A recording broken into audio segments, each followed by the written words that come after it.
Well, hello there, Cam. Good evening. What are Uh, you doing?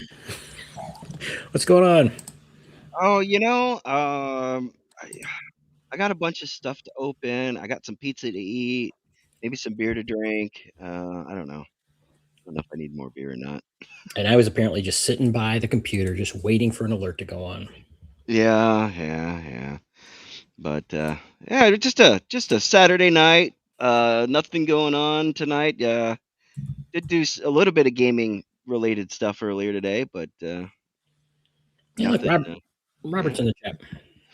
yeah. Hey, Robert, how are you doing? See Robert in the chat. Good to see you.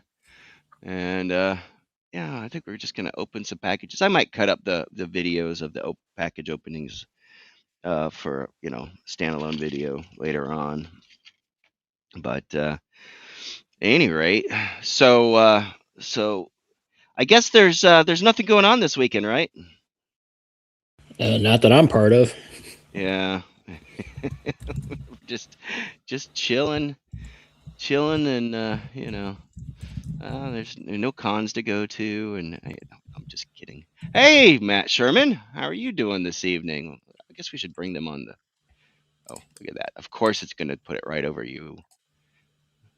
My Uh, beautiful, my beautiful face. yeah, what's up with that? I don't know why it does that. Welcome to welcome to Restream. Yes, welcome. Oh, yeah. All right. Well, drive safe. Yes. Definitely. And let me see here. More options.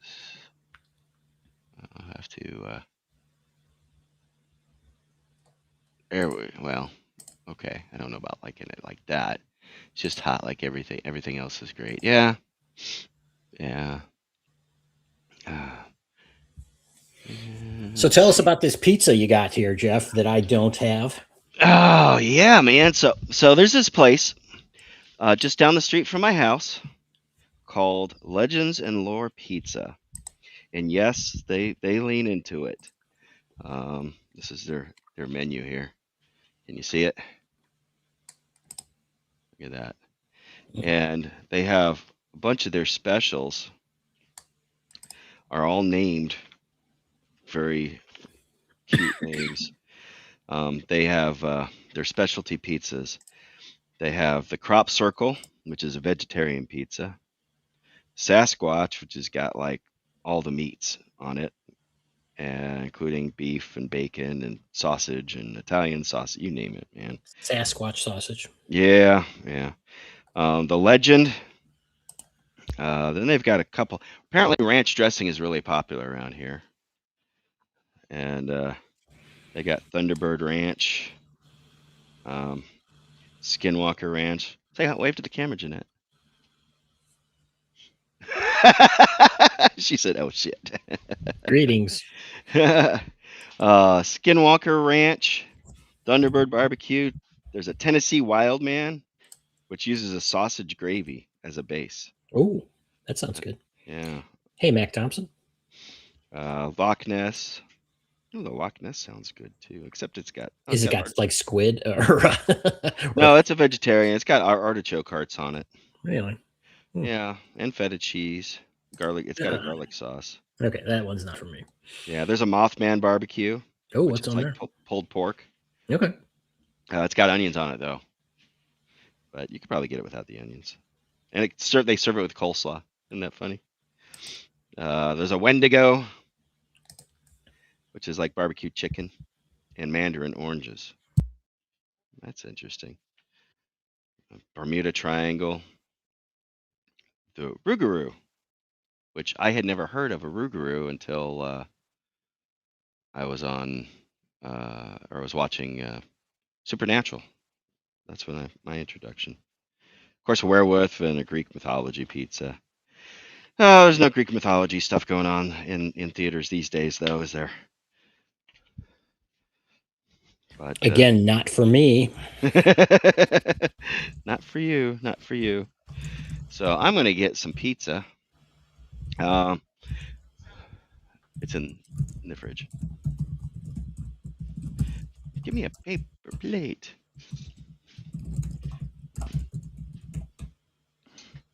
And I already opened up the cheese. Oh, thank you. And I got a Munster pizza. This is a Munster.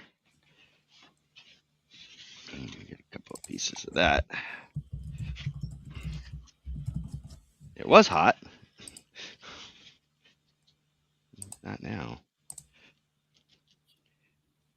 But, and of course, I gotta put some crushed red pepper. Yeah, that's good stuff. All right. Get your stuff, or if you want the salad, it's in the bag in the fridge. Jeanette's down here hanging out with us. Was gonna try and game tonight, but some people had to work and stuff. But I did get one of the guys. One of them, somebody's sick, and somebody else is at. They're at something called GenCon or something. You ever heard of it?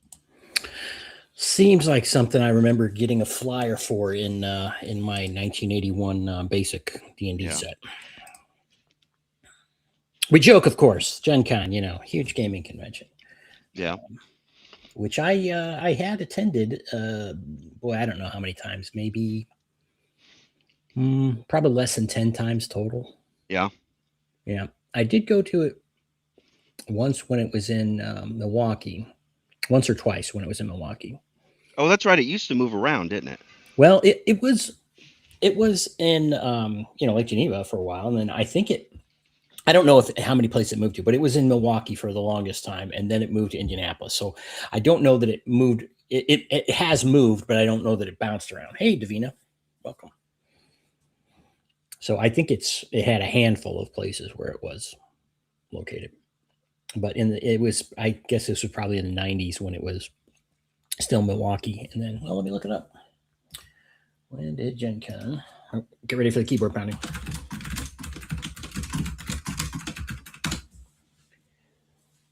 2003 it says so. Okay. And Wow. it said Milwaukee, where it had been since 1985. So it did say it moved various Wisconsin spots from 72 to 84. Interesting. There's some rumors that GaryCon might move to Milwaukee.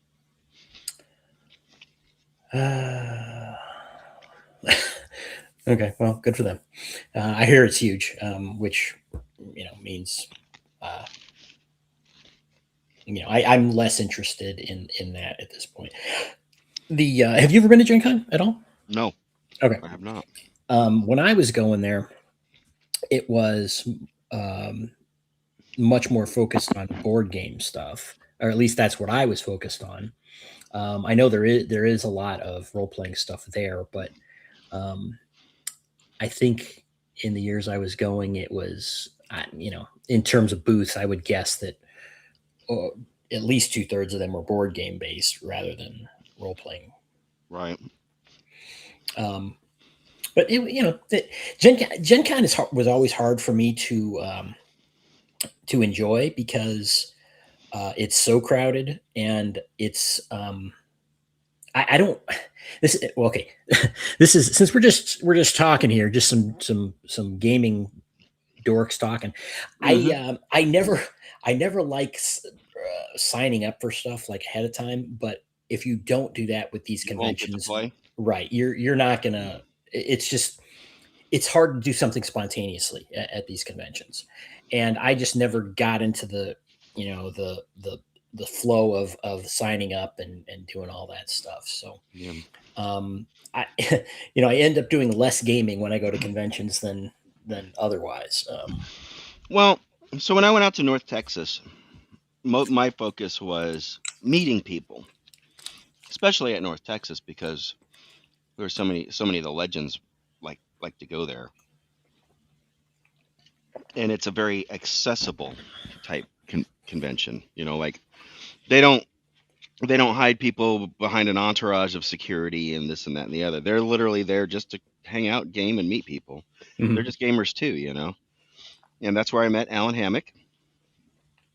I met him a couple times, but he gave me something to do while I was my flight was delayed, and then of course it got canceled. Check out last week's show of Bad News Bards. Yeah, Interview with Mr. Hammock. and that's also where I ran into Merle Rasmussen, who Mm-hmm. is coming up tomorrow night. So Should be good. yeah, it's going to be good. Of course, Merle was the creative mind behind Top Secret. So There you go. The convention that well, again, this one goes back to, I don't remember if it was right at the same time when the first Gen Con was, which is Origins. That's the convention I kind of enjoyed more for a lot of years. It's in Columbus, and it was still big, but not as big and not massively crowded. So yeah, it was easier to kind of bounce around and do things. But even so, that was kind of hit or miss because, well, I for quite a few of those years that I went there, most of the years I went there, I worked with a board game company oh yeah, and did demos and stuff, and worked at their booth, and and that takes a lot of time, so that took about half of my. It was typically half the time that the convention floor was open. And Columbus is a weird town. It like closes down super early. There's I forget what it's called. It's like the market or something. It's like this old building, kind of warehouse building, where they've got all these stalls and things with like ice cream and different. It's like a mix between a grocery store and uh, uh, uh,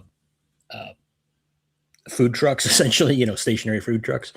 Um, no problem, man. Robert, you don't have to stop commenting. We're just here to hang out. yeah, yeah, yeah. No, hang out, man. Yeah. Um, and yeah, and sorry if I'm not paying attention to the chat. I should be. Um, but anyway, so they've got these different stalls and things, and the place. It's like we went over there like one time. It was like right after, the convention floor closed at like 6 o'clock, whatever. And it's like, oh no, we're closed. It's like, what are you talking about? It's 6 o'clock. So it's a strange town. Maybe it was because I guess it's a college town too, and it Yes, it is. it was during the summer, when Origins is, so it might have different hours for that versus other times. But I actually enjoyed the town quite a bit. There was fun places to eat and stuff. So I have fond memories of Origins. Yeah. Gen Con, it's okay. And here's our live studio audience member. Sorry, I got a mouthful. Hey, Jeanette. She's our live studio audience. She's sitting off to the You're side. Yeah, I notice you're not eating on camera, but I'm trying not to. that can be either good or bad. Our friend Outpost Nerd really hates hearing people chew on, on camera. Well, that's kind of why, because that's kind of some people mastication. I think is what the term is. Mhm. It really bothers them. Yeah, it is. It can be a little gross. Oh, look, here's God.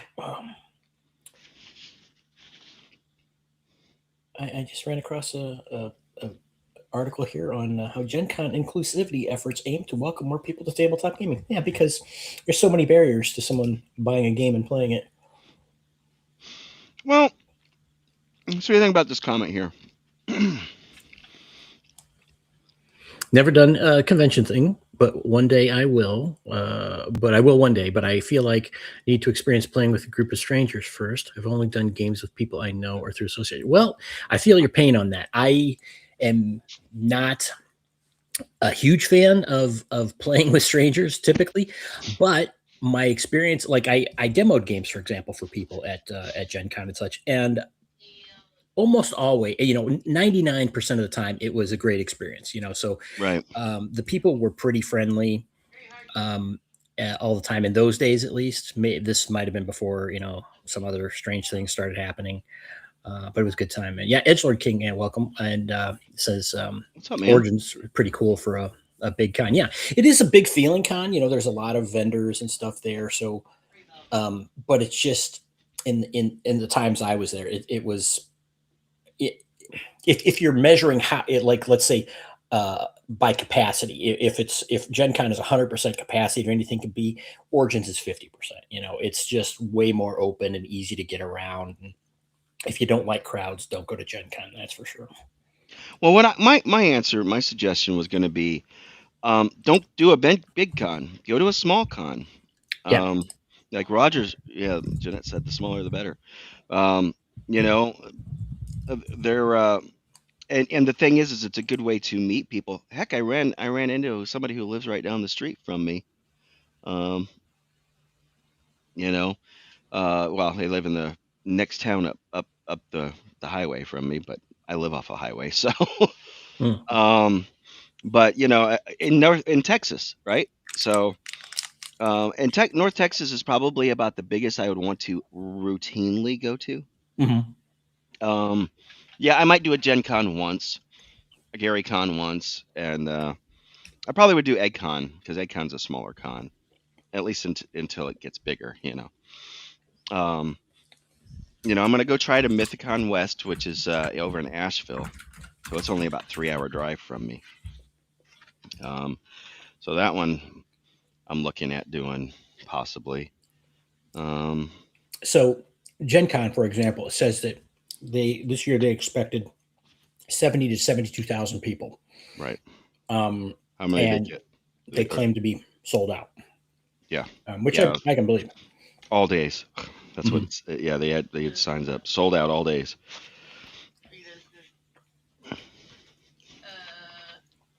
Mm. Jeanette's telling me if Davina said something in the chat. Um, Talking about paganophobia, extreme fear of beards. Well, don't go to Gen Con then. Okay, that looks pretty Pizza. good. And I'm jealous. So, and I'm rubbing it in. Somebody wanted pizza and got outvoted, and they got Chinese. I saw that comment in there.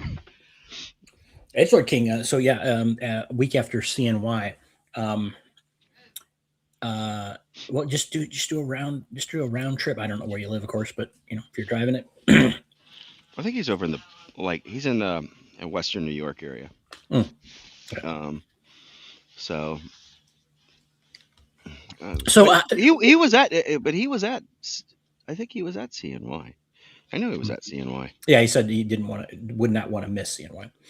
Yeah, Um, and so how, it's nice and it's not crowded. You get to meet some of these people that you talk to on the streams and stuff like that. Like I got to meet Edgelord, and he great. got to meet me and my wife, and I got to meet Double D and his wife. She was Jeanette liked her. She's like she was nice. So Hmm. So how big? As I recall, talking about tickets and stuff, is like North Texas like 600 people or something like that? Is that right? yeah, yeah, about that Yeah. 6 to 7, but it's not so big. Um, you know that, and it's got a lot of the legends there. Hmm. Like I said, Alan Hammock was there. Um, Greg Gillespie was there. I got actually he was at both. He flew to North Texas, but he drove to CNY because it's only like an hour and a half away from him. You know, and Hmm. he lives in Canada. He's a Canadian refugee. There you go. Wow, where's he at? He works. He's a professor, so I'm sure he's not held in high esteem by some. Hmm. Kind of Omaha or Rapid City. Boy, yeah, I don't know. Um, I don't think I've never been to Nebraska. Yeah, I mean that's why I'm trying to do Smoky Con. mhm. Yeah, I don't want it to be too big either. You know. Yeah. Well, so these again, these gamma events, like Origins, these are big corporate, things where the big companies go. Obviously, Gen Con, right? WotC's there again after. Right. After how many years? Yeah, I don't know. I remember one of the times I was there. It's like they just had nothing. I mean, they had a booth, but it was like literally just dead. There was nothing going on in it. I think I was probably in the 4E days. Yeah. Um, but these cons, that like North Texas and CNY and all the ones you're talking about. These are, I think, much. I haven't been to these, but much closer to the original Gen Con, right? Which was about going somewhere and playing games rather than having a gigantic shopping market for new products and things, which is what Gen Con is. A lot of it is. They do have the gaming and such, and they have big tournaments and things traditionally for competitive games, and there are a lot of role playing things, but that was never something that was when I was there doing the board game stuff. It was never front and center. It's like I remember the Pathfinder and Starfinder stuff was big. Some of those times they had like these massive lines and stuff for all that because it was huge at the time, right? Yeah. But but that was kind of it. It was the event things weren't so big, except at Origins they did have, I guess, the Path whatever. I never played Pathfinder in those days. The their organized play stuff they always had big rooms of that, and people were always lined up outside getting ready for the next session and all of that. But what I'd like to ask you through your masticating is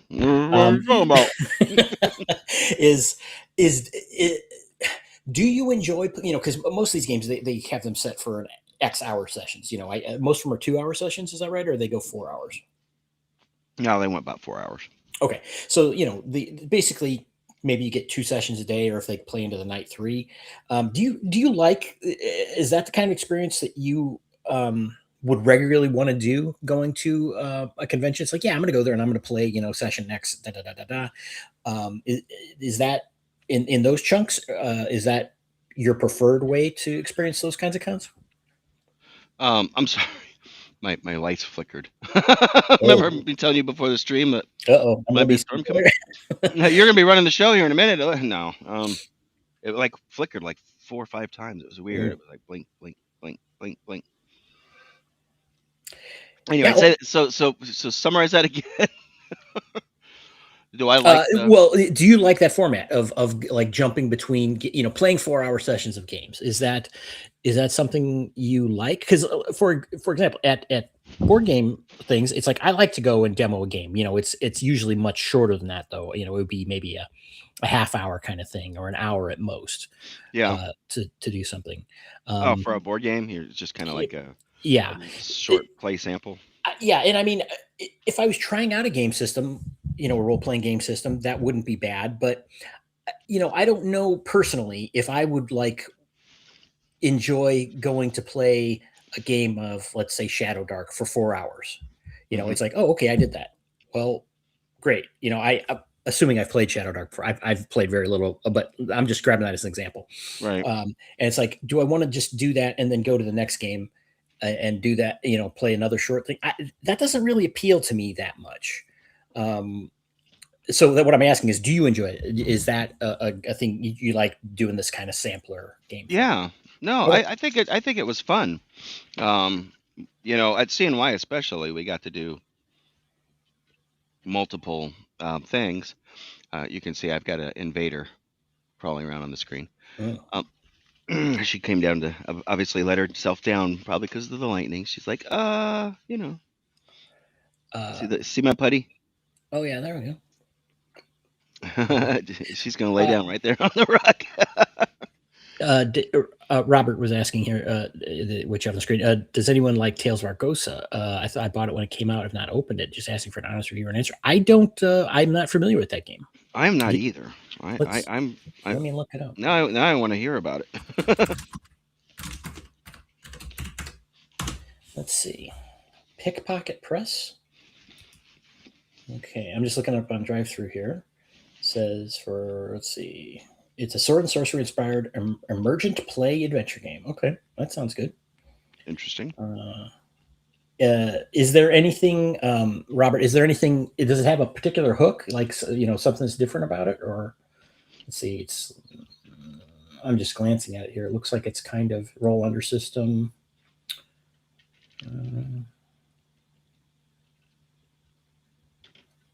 I do like looking into different game systems, of course. So I'm always interested in people that do something new or interesting. But Let's see. I'm sorry. I'm kind of ignoring. I'm not. I need to catch up on the chat here. Let me try Yeah, to. Mac has got a great cons are like a buffet.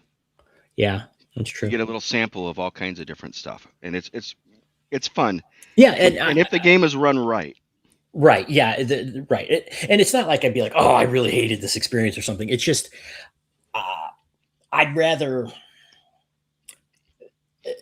I'd rather play a board game, sit down and play board game for 4 hours where I can kind of do a complete thing, than than a role playing thing that I've already played. If it's a new game that it's like, oh, I could test this out and I get a pre-gen or whatever and I play it, then I would be more prone to do it. But I wouldn't necessarily want to just play, oh, I'm going to play 4 hours of Hyperborea here. You know what I mean?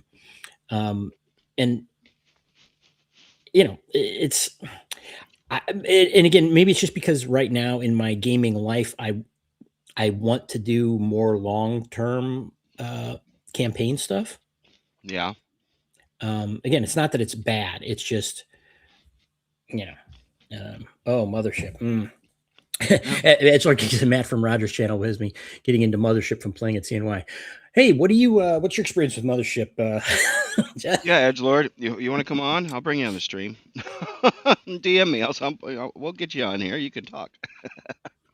Yeah, Matt Thompson, board game cons. Yeah, yes, and that's what Gen Con and Origins were for me. Was I was focused on the board game thing when I was attending those for the most part. Yeah. Um. I am. Somebody else said 3 to 5 hours. That's about right. Yeah, You know. It's a session. They're usually con games, so they're not quite the same. Um. As like a regular campaign. You very well may die. Your character may die. Hopefully you don't die. But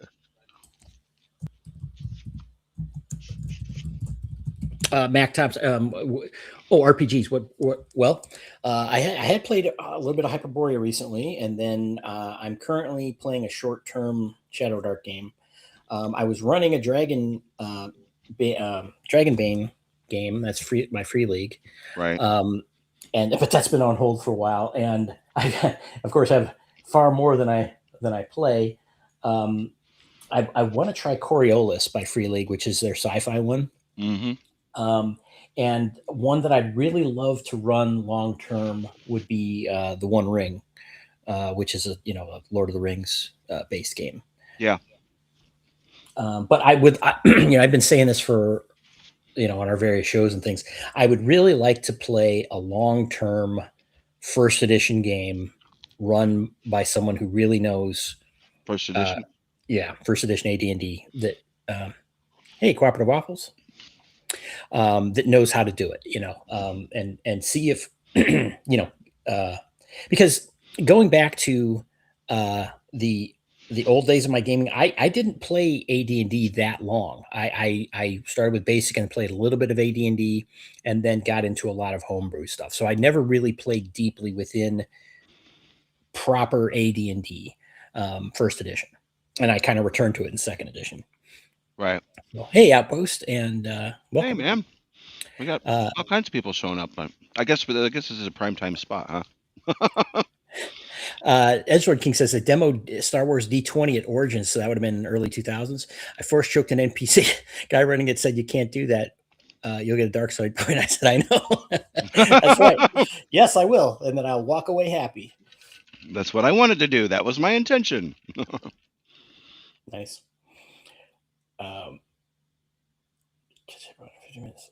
Corporal Waffle, we didn't say anything that important.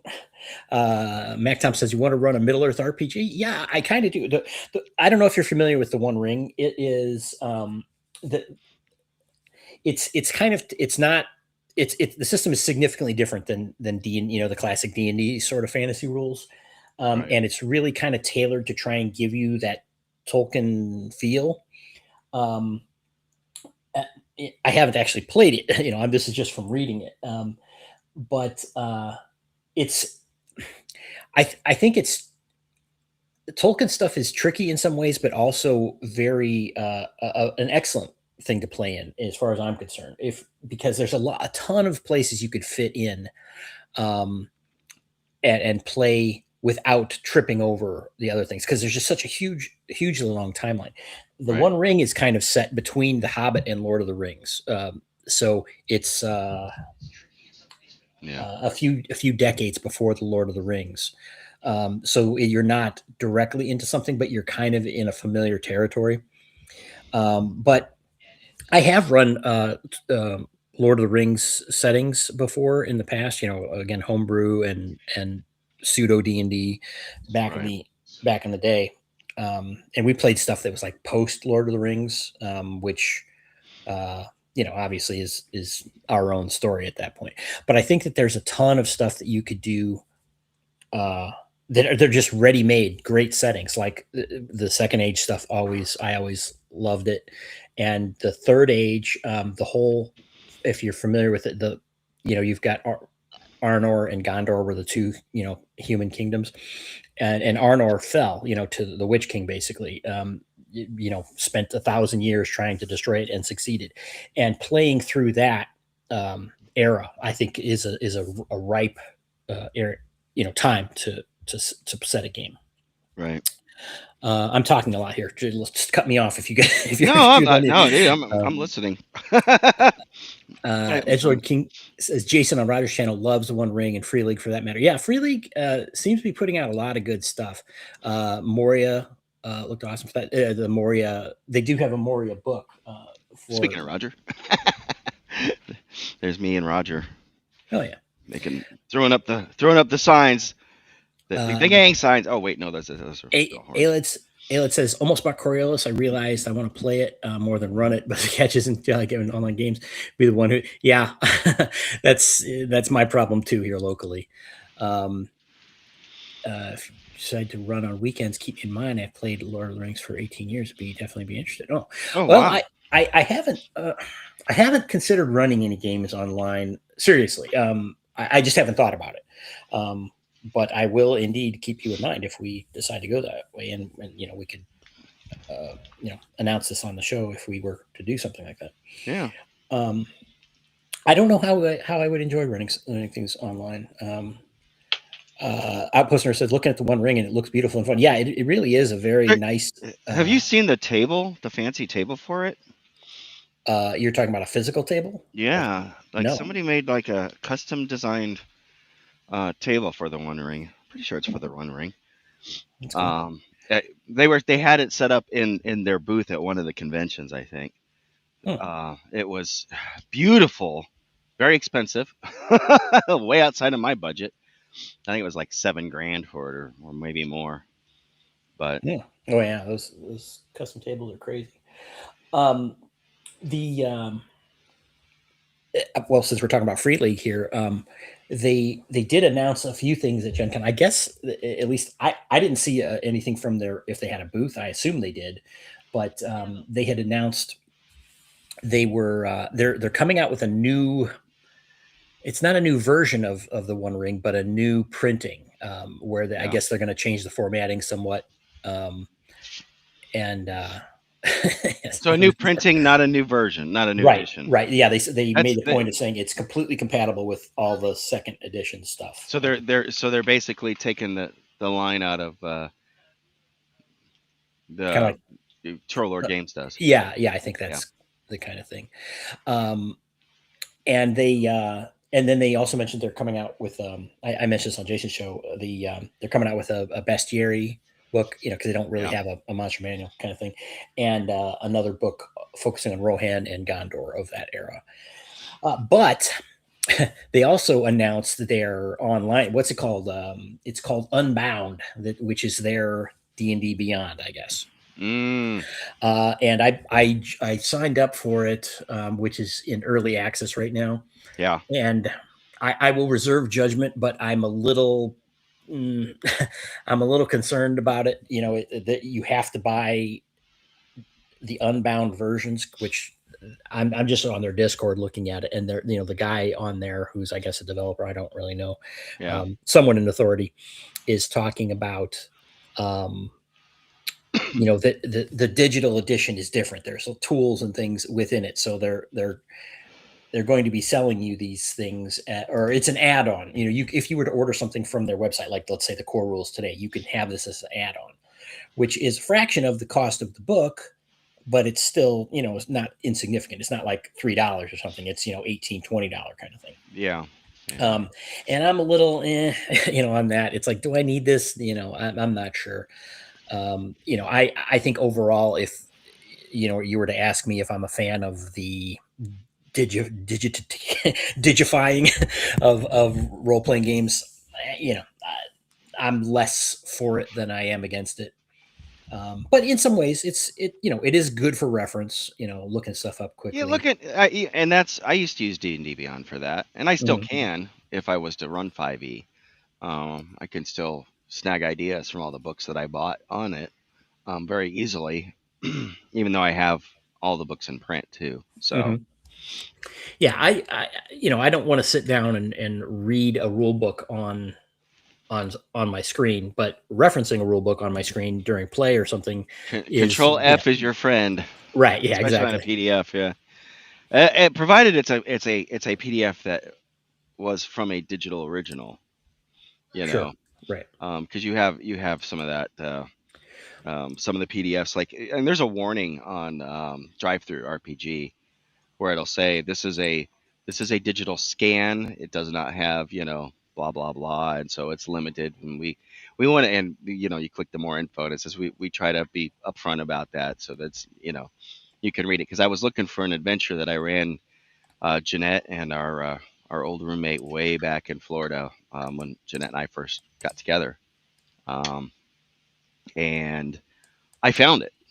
I actually did find it, and that's one of the reasons why it was so hard to find is um, because it's just a page scanned. It's like every page is an image in this PDF, Hmm. so you can't search anything in it. You actually have to flip page by page or and because it is that kind of print, you can't. I don't even think you can do a print on demand with it, which kind of sucks. I suppose you go to Lulu and maybe and do it. Mhm. I, I know people who have done that. I don't know if they would do that for that book, but Yeah. Just catching up with the chat. Our person are talking about tossing a dwarf, which is not approved of by dwarves. Edgelord don't, King says don't toss the dwarf. once the Arduin box comes out, I consider running it online using Swords and Wizardry until they release the Arduin Bloody Arduin system.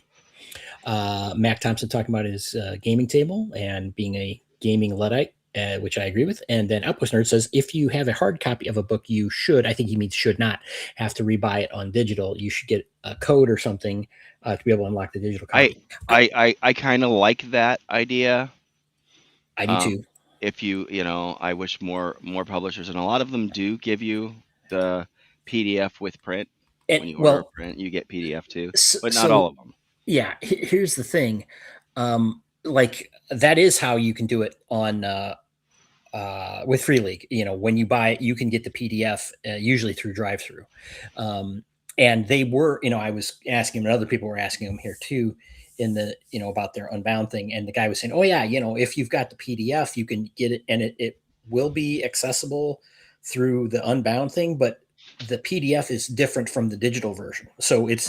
it's not that you can't read it through there.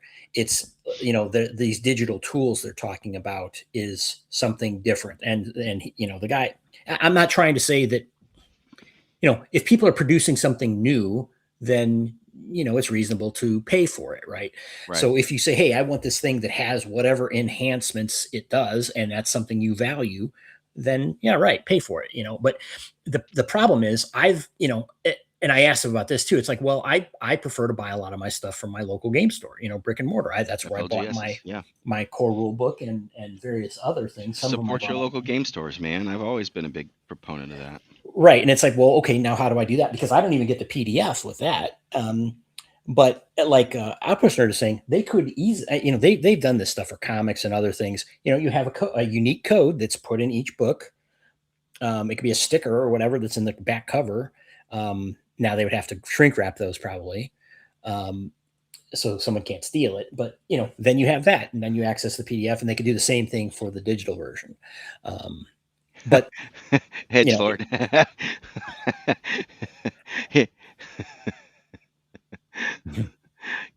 No, no, we're talking about Coca-Cola, right?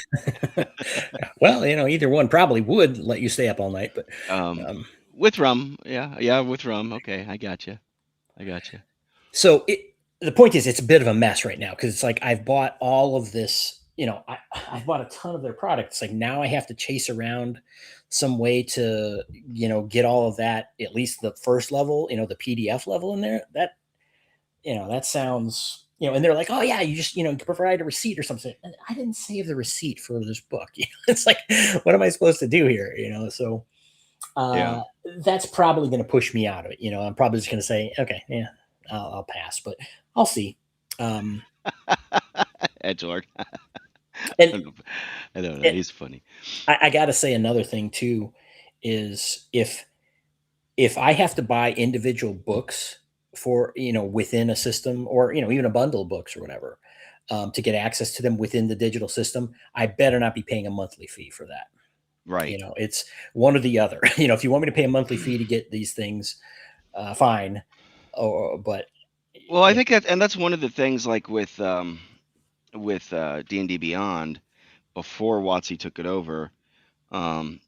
Yes, you bought the book in digital form on it, right? And you did not have to have a subscription. You do not have to have a subscription. Now, if WotC changes that, since they strong armed them into selling D&D Beyond over to them, mhm. and got rid of all the people. Speaking of which, I know you saw the keynote. Yep. Did you see that kid? Yeah. Yes. Was he old enough to shave? He looked pretty young. I mean, Well, they're, I'm they're, told the kids are good with the technology. oh yeah, right, okay, yeah, um, sure, right, Are you an ageist, Jeff? yes, I'm old, of course I am, There you but go. but yeah, no, uh, I saw him, I was just like, oh my god, but they basically kicked out the people who created it and made it what it was. Yeah. Well, okay. So the people doing this Unbound, they say it's the people that made D&D Beyond. So I don't know if it's the development team or what, No, the but people that left D&D, the people that made D&D Beyond originally, got forced out. uh, The real right. people. What I'm saying is the people that are working for Free League are said to be the people that developed D&D Beyond.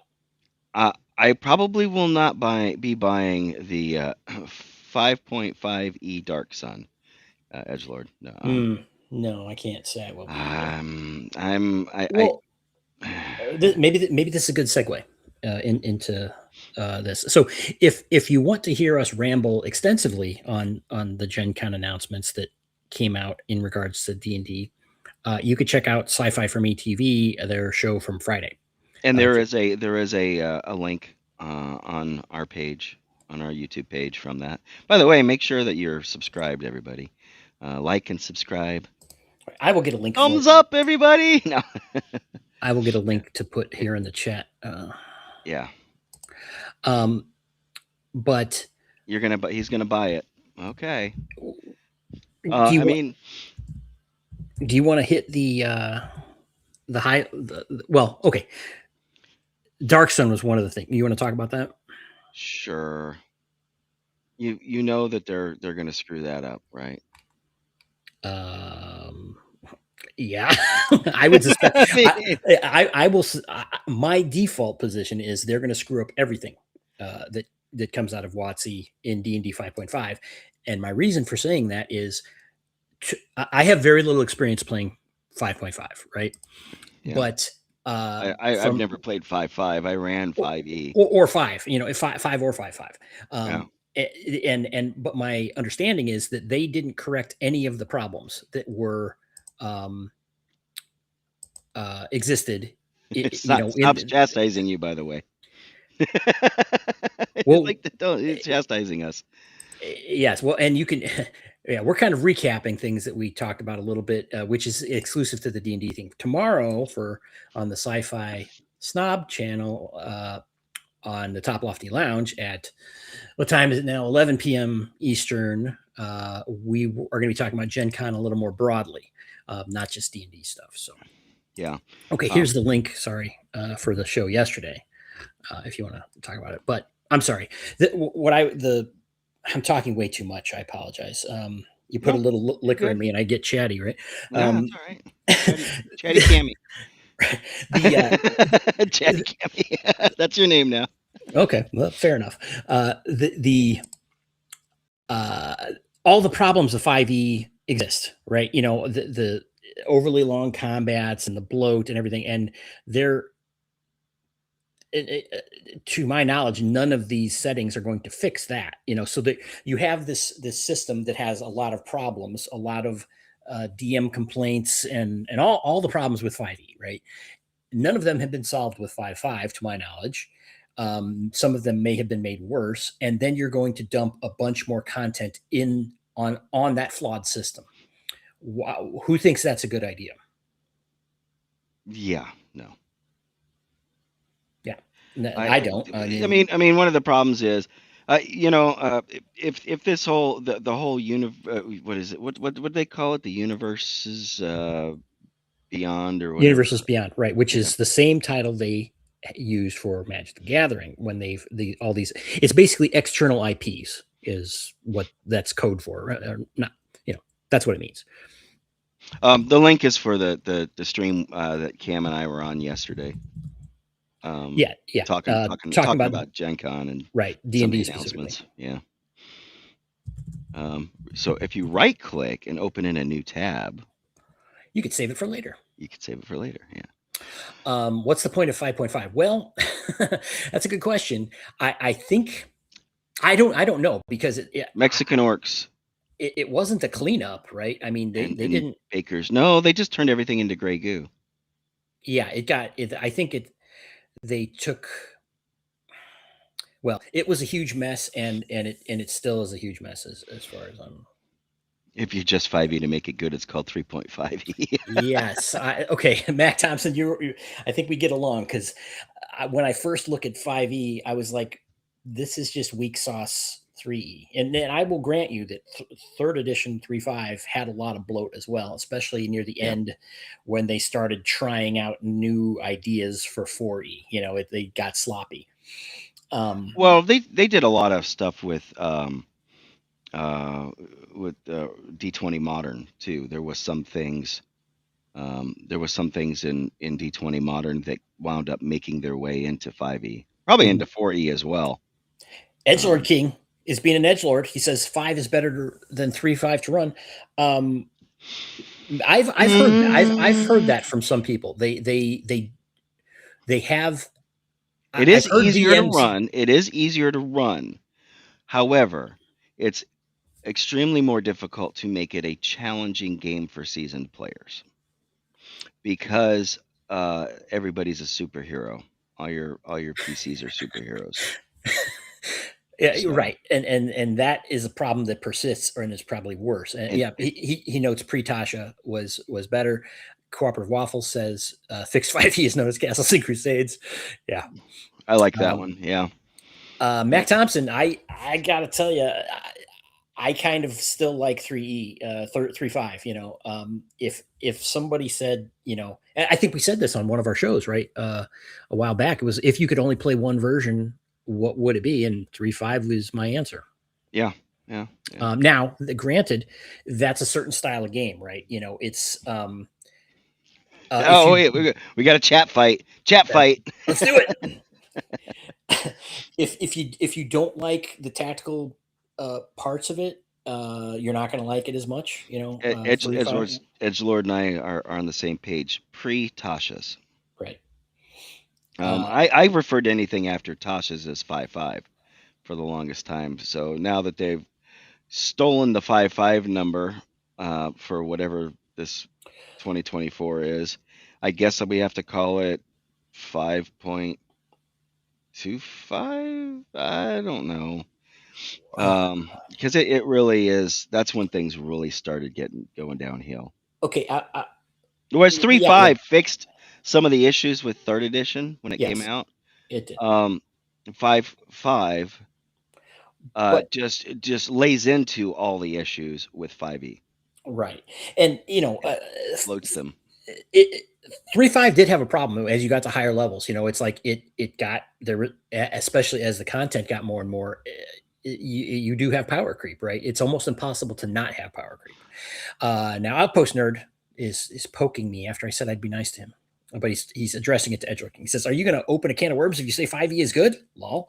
He says, "God forbid you put fantasy in a fantasy role playing game." That's not the issue, though. It's not. Um, It's the OP side of it, well, okay, so especially at first level. The early levels, the low levels should be dangerous. Um, uh, you know, yeah. Sorry, the chat's going fast, which is great. I love you guys.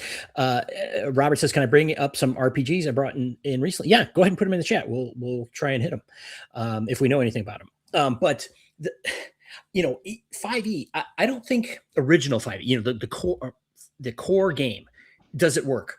Yeah, right. yes. You can play 5e. It's a viable game, right? Was And it a return to form from after the 4E abomination? Yeah, absolutely. in some ways, I'd say, but I, again, I don't have a ton of experience with it, but the subclass and everything. It's like the roots of bloat were there from the very beginning. It seems to me, Yeah. and a lot of there is a lot of easy mode in there still, and it just got worse and worse. And there's some things I don't like, but that's all a matter of preference. The real problem with 5e for me isn't the game system. Mike Merles is a pretty good game Yes. designer, right? Yeah. He's not a clown. He knew what he was doing and did a lot of good work there. And other people, who are persona non grata, like RPG Pundit, had a significant influence on that game. Right. But even Merles has said, it's Well, like he says, and you had some of the classic designers that were still, I mean, the later ones that were still involved in the development of fifth edition. yeah. However, they've all been pushed out by the Sparkle Trolls, to quote my buddy Ryan there, um, Yes. from Node Cognito. The problem with 5e isn't the rules necessarily. It's that the content got to be stupid, and they started pandering to people that weren't coming to experience role playing in many cases. They shifted to a lifestyle thing, and the game reflected that in a lot of ways. And it still is in that zone, as far as I know. Okay, sorry, I'm trying to catch up here. No, it's okay. Mac is saying 4E was well, yes. And the thing is that there was a lot of us that said that, and we said that because we played it, not because we heard other people say it. We weren't just being we weren't just parroting one another. We all kind of said the same thing. I said, Jeanette and I played fourth edition one session, and I said, this is basically WoW. What it feels like a video game, and I don't want. If I wanted to play a video game, I'll play WoW. If I want to play or Neverwinter Nights or any number of other video games, I want to play tabletop. I don't want to play a video game. You know, if I'm my goal is to play tabletop, I don't want it to play like a video game. Right. Video games are very narrow focused and very railroady in general. Mhm. Yeah. No, I agree, and I played. I didn't play a ton of it, but I did play more than I played 5e, and I didn't really like it. I think it was very much a tactical board game compared to a role playing game. It would have 4E been 4E should have not been fourth edition. It should have been called D&D Tactics.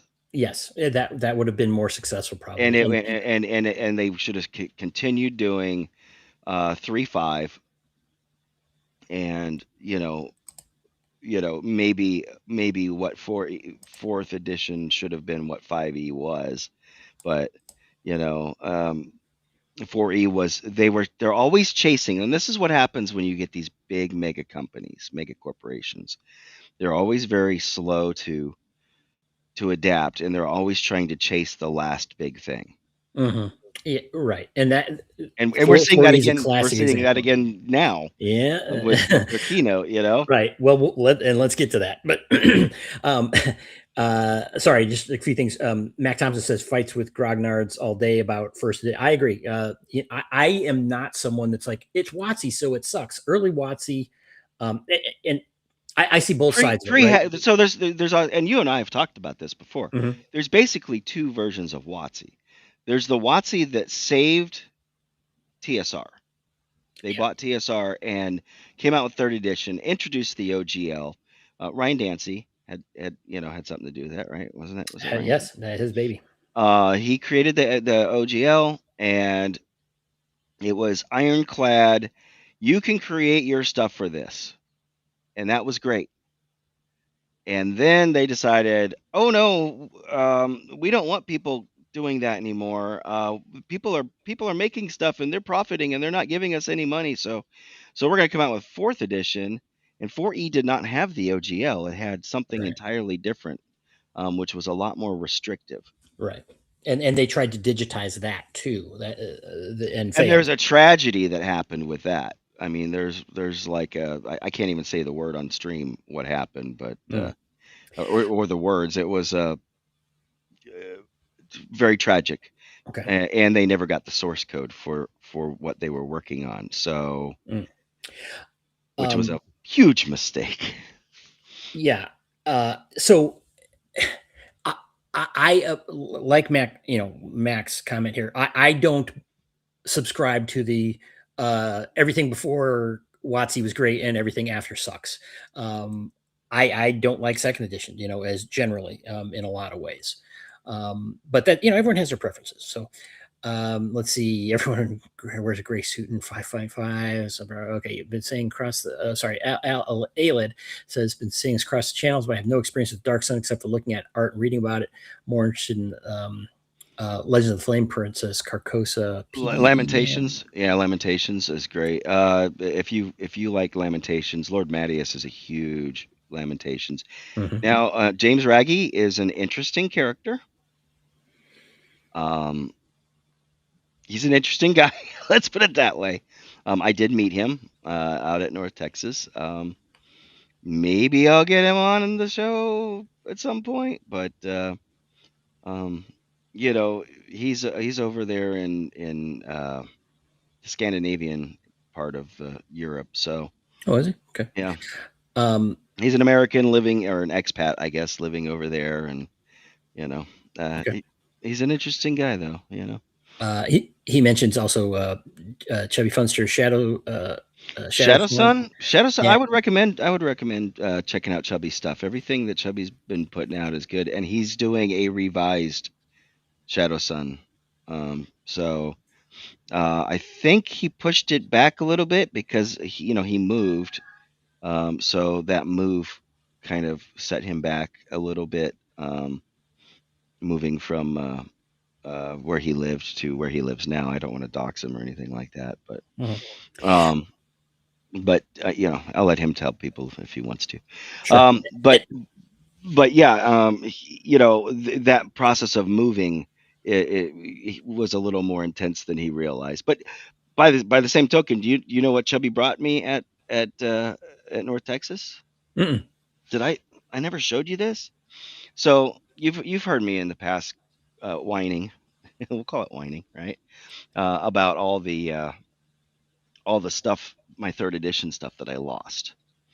And the thing that I most regret losing was my Forgotten Realms campaign setting, my FRCS, which was an awesome book. Oh yeah, you did show me. He brought you the third edition, the campaign or the main book, right? Well, there The first one. there wasn't one for fifth edition, Well, it and was core. Yeah. Yep. and And it's even got his name up here. oh, all So, right. because it was his book, right? So, Mhm. I do have that book myself. As you know, I'm not a Forgotten Realms fan at all, but those were the whole series of those were excellent books, extremely well made, the great all content. all all of these books right here are good. Yeah. All of these. They're all good. They're well written. They're very much into the lore and stuff like that. Um, and of course, I got Adventures Deep and Dark, which is very much a throwback to first edition. Hmm. I think that's first edition. Um, Um, by Joe Block, who's got his own channel out there. You know. sure. Sorry, just trying to go through the chat here. I'm sorry if I'm missing anything. Uh, Mac Thompson, Watsy had some of TSR's early staff. Yeah, they did. There was a lot of guys there. I felt that third edition was a very thematically true to first edition game. Obviously, the mechanics were way different. That was a huge break. And if you don't like those kind of mechanics, I you don't. Dying Breed's got a great a great comment here, and I'm not sure I necessarily agree. I think that's their intent, though. Watsy's Dark Sun is another money grabber. The old guys will be conned again and pay money based on hope. Modern players will not. How many times do our guys need to be scammed before they wake up? Well, I'm not going to be myself. I'm not buying it. I don't think it's gonna go over as well as Watsy is hoping. I've heard some people say what basically Watsy was doing was trying to throw a whole bunch of stuff out there and saw what stuck, see what sticks. Mhm. Um, and the problem is that they've screwed people over so many times, and it's like battered spouse syndrome, right? Um, oh, somebody's coming in. I see the puppy. I see the Jeanette. Um, but it's that's pretty much what it is. It's battered spouse syndrome, and it's like I would like to think at this point we've had enough, and I'm not gonna jump. Um, some of Yeah. the third party stuff, maybe Well, I'd be willing to buy some of the third party stuff that they were talking about that they partnered with. But I'm probably not going to buy as long as Mackenzie and Justin Armas or whatever Justice Armas whatever Armand whatever his name is and Mackenzie D Armas are still at there. It is not going to be I'm not buying their stuff because they have an agenda to push. yeah, screw. Right. They're trying to put one foot in a frozen lake and one foot in a Yeah, fire and pretend like the average will work out. It doesn't. Just real quick, Robert mentioned OSE. OSE, in my opinion, is a great modern representation of BX D&D right. with a lot of new bits if you want to use them that I like personally. That update the game a little bit, and he mentioned Carcass Crawler, which is um, their zine, which has a lot of nice little stuff in it as well. Ezra King was asking if you have Magic of Faerun. I do. I actually have a copy of that. Of which one? Magic of Faerun. It was one of the earlier. I think it was the second Forgotten Don't Realms know if I book still put out have or three. Magic of Faerun. I used to. I used to have all of Um, them. I had all the three, five, all the Forgotten Realms books. So, mhm. but uh, Ryan is saying it's wild that WotC doesn't embrace the vast differences and support older systems while still pushing their newer models. Money is money.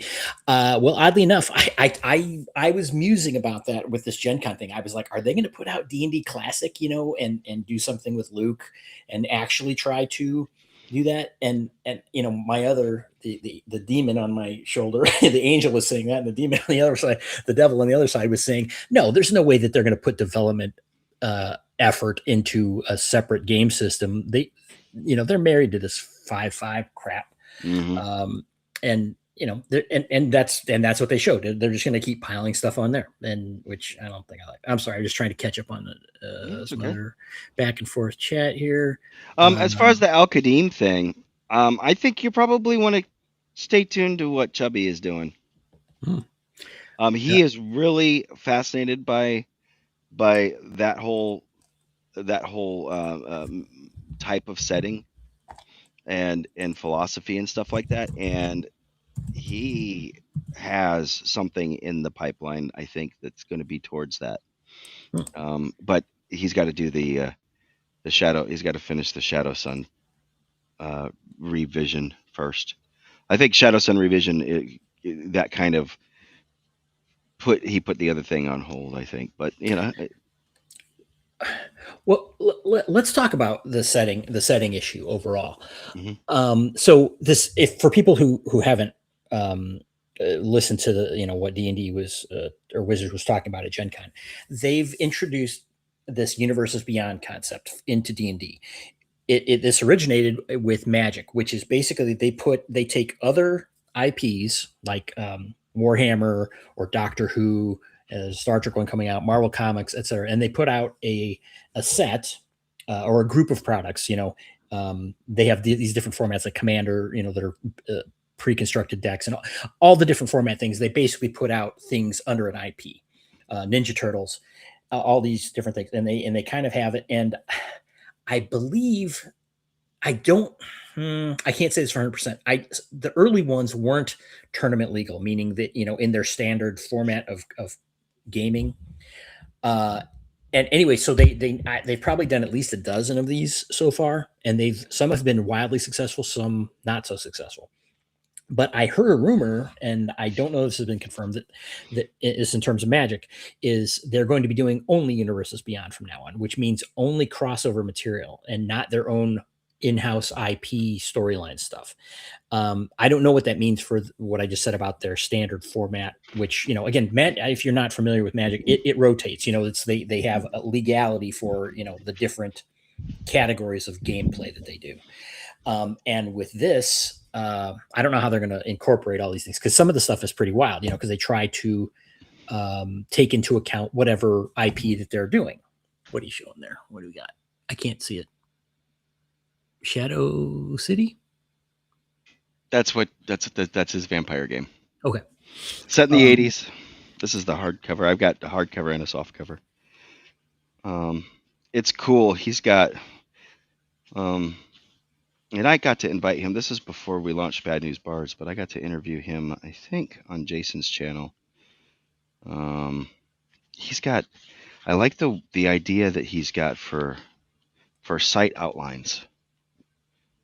That's kind of a good concept, and I'm not sure if he probably didn't come up with it, but he certainly laid it out very well, and explains how to do a site outline and nodes and branches and stuff like that. I was like, if I'm doing my own setting or a random you're trying to randomly generate, and that's what this is to help you do random generation for like buildings in a city. But it would work for anything. I apologize to chat. I'm behind in all this. There's talk about Shadow Sun and so and yeah, this, Shadow Sun is his Shadow Sun is his Dark Sun, and you can get the version that's out there now, but there is a new one coming. So there's a revised Shadow Sun that he is working on right now, and it's supposed to be out, I want to say September, maybe October. I think it was hoping to have it out, I think August, and I think he put something on his Patreon or something, or posted it on X or something, where he said, hey, I'm having to push it back, and that was what I was talking about earlier because of the whole. He moved from one state to another state, and that process of moving kind of stretch his timeline out a little longer than he anticipated. So moving is always stressful, and sure. You can't plan for everything. So they're trying to transfer this whole idea, this Universes Beyond idea, to D&D. That's what they announced this week, and the first thing they're doing is World of Warcraft. So they're putting out a package of products, including a setting book and other thing, dark, and it's kind of the same as Dark Sun, but Dark Sun isn't Universe Beyond because it's their in-house thing. But for example, with that, they're putting out a new player's handbook, or a revised player's handbook with I shouldn't say revised, a different skinned player's handbook with Dark Sun art in it, for example. So they're going to sell you, like Kyle was saying, a dying breed. It's smoke and mirrors. It's marketing. They're going to keep on selling you the same thing again and again and again. Right. And so they're trying to take this thing that they do in Magic, this Universes Beyond, and apply it to Dungeons and Dragons, and put out all of these different IPs in conjunction with Dungeons and Dragons. So you'll have, and they announced Star Wars is one of them. Star Wars That was D&D. their big finale, Right, and and I went in my best Vader. No. yeah, and World of Warcraft D&D, and there will be Marvel Comics D&D, or maybe I'm just saying this. Basically anything you could think of. Ninja Turtles D&D, blah blah blah blah blah. Yeah. And now you were talking about, and I think this is a bad idea, for which we can discuss. But what you're saying, like Chubby, he's doing like Dark Sun for Shadow Dark, right, for another game. Right. And Well, other people, technically, it's his system built on the bones of Shadow Dark. right. So it's highly advised that you buy Shadow Dark with it. Right, If you don't have it. largely compatible, and the Yeah. same thing with Deathbringer, right? It's another thing that's Yep. using that system, and it's all within their licensing, presumably, right? And it has Kelsey's blessing, and I would love to have Right. her on the show at some Sure. point. She would be. I think she'd be an But awesome guest. She is, and I know some people are like, oh, it's just a reskin 5e or stripped down 5e. Well, she stripped out the stuff that is what made 5e problematic, to those of us in the OSR crowd, and it plays and it runs really really well. So it's a good light rules to run system that allows people like Chubby or other people to like Professor Dungeon Master to add stuff, build stuff on top of that, adding their own unique things and whatnot. They're that makes their game uniquely different from Shadow Dark, into that system. And in Shadow City is one. It's set in the 80s. yeah, well, okay. The point I'm trying to make is having third party people produce specific settings for a game might work just fine, because that's their business then, right? That's the thing they're Sure. doing. The same company that's doing this, this is in many ways repeating the second edition too many settings problem. Dungeon Delver, what comes in with the first edition recommendation, of course we would expect no less. Yep. Welcome. See, now that's what you need. You said you'd love to play a first edition. That you need to get with Bill there on that one, because that's his jam, man. Yeah, yes, it is. He is I acknowledge him as the preeminent. Supreme leader of the first edition movement. Yes. That's Yeah, what I consider him, at least. um, and he's a good and guy. He's a yeah, good guy. he was on our show. We had a fun time Yeah, when he was on. So and he's got Crom. And if yes. you Well, wait, explain what that is. well, a character. Oh man, I'm going to screw it up, and Bill's going to be mad at me. Uh, I'll explain what it is. You can look up the the anagram. yeah, It go ahead. is, or it is basically a computer program that helps you create and keep track of your first edition characters. And he demonstrated it on our show, and it Yes, he did. seems very excellent. And Familiar is his monster manual, essentially.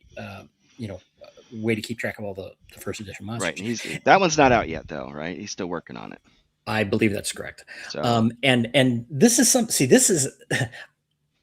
I think that's a very, there you go, character record organizational manager.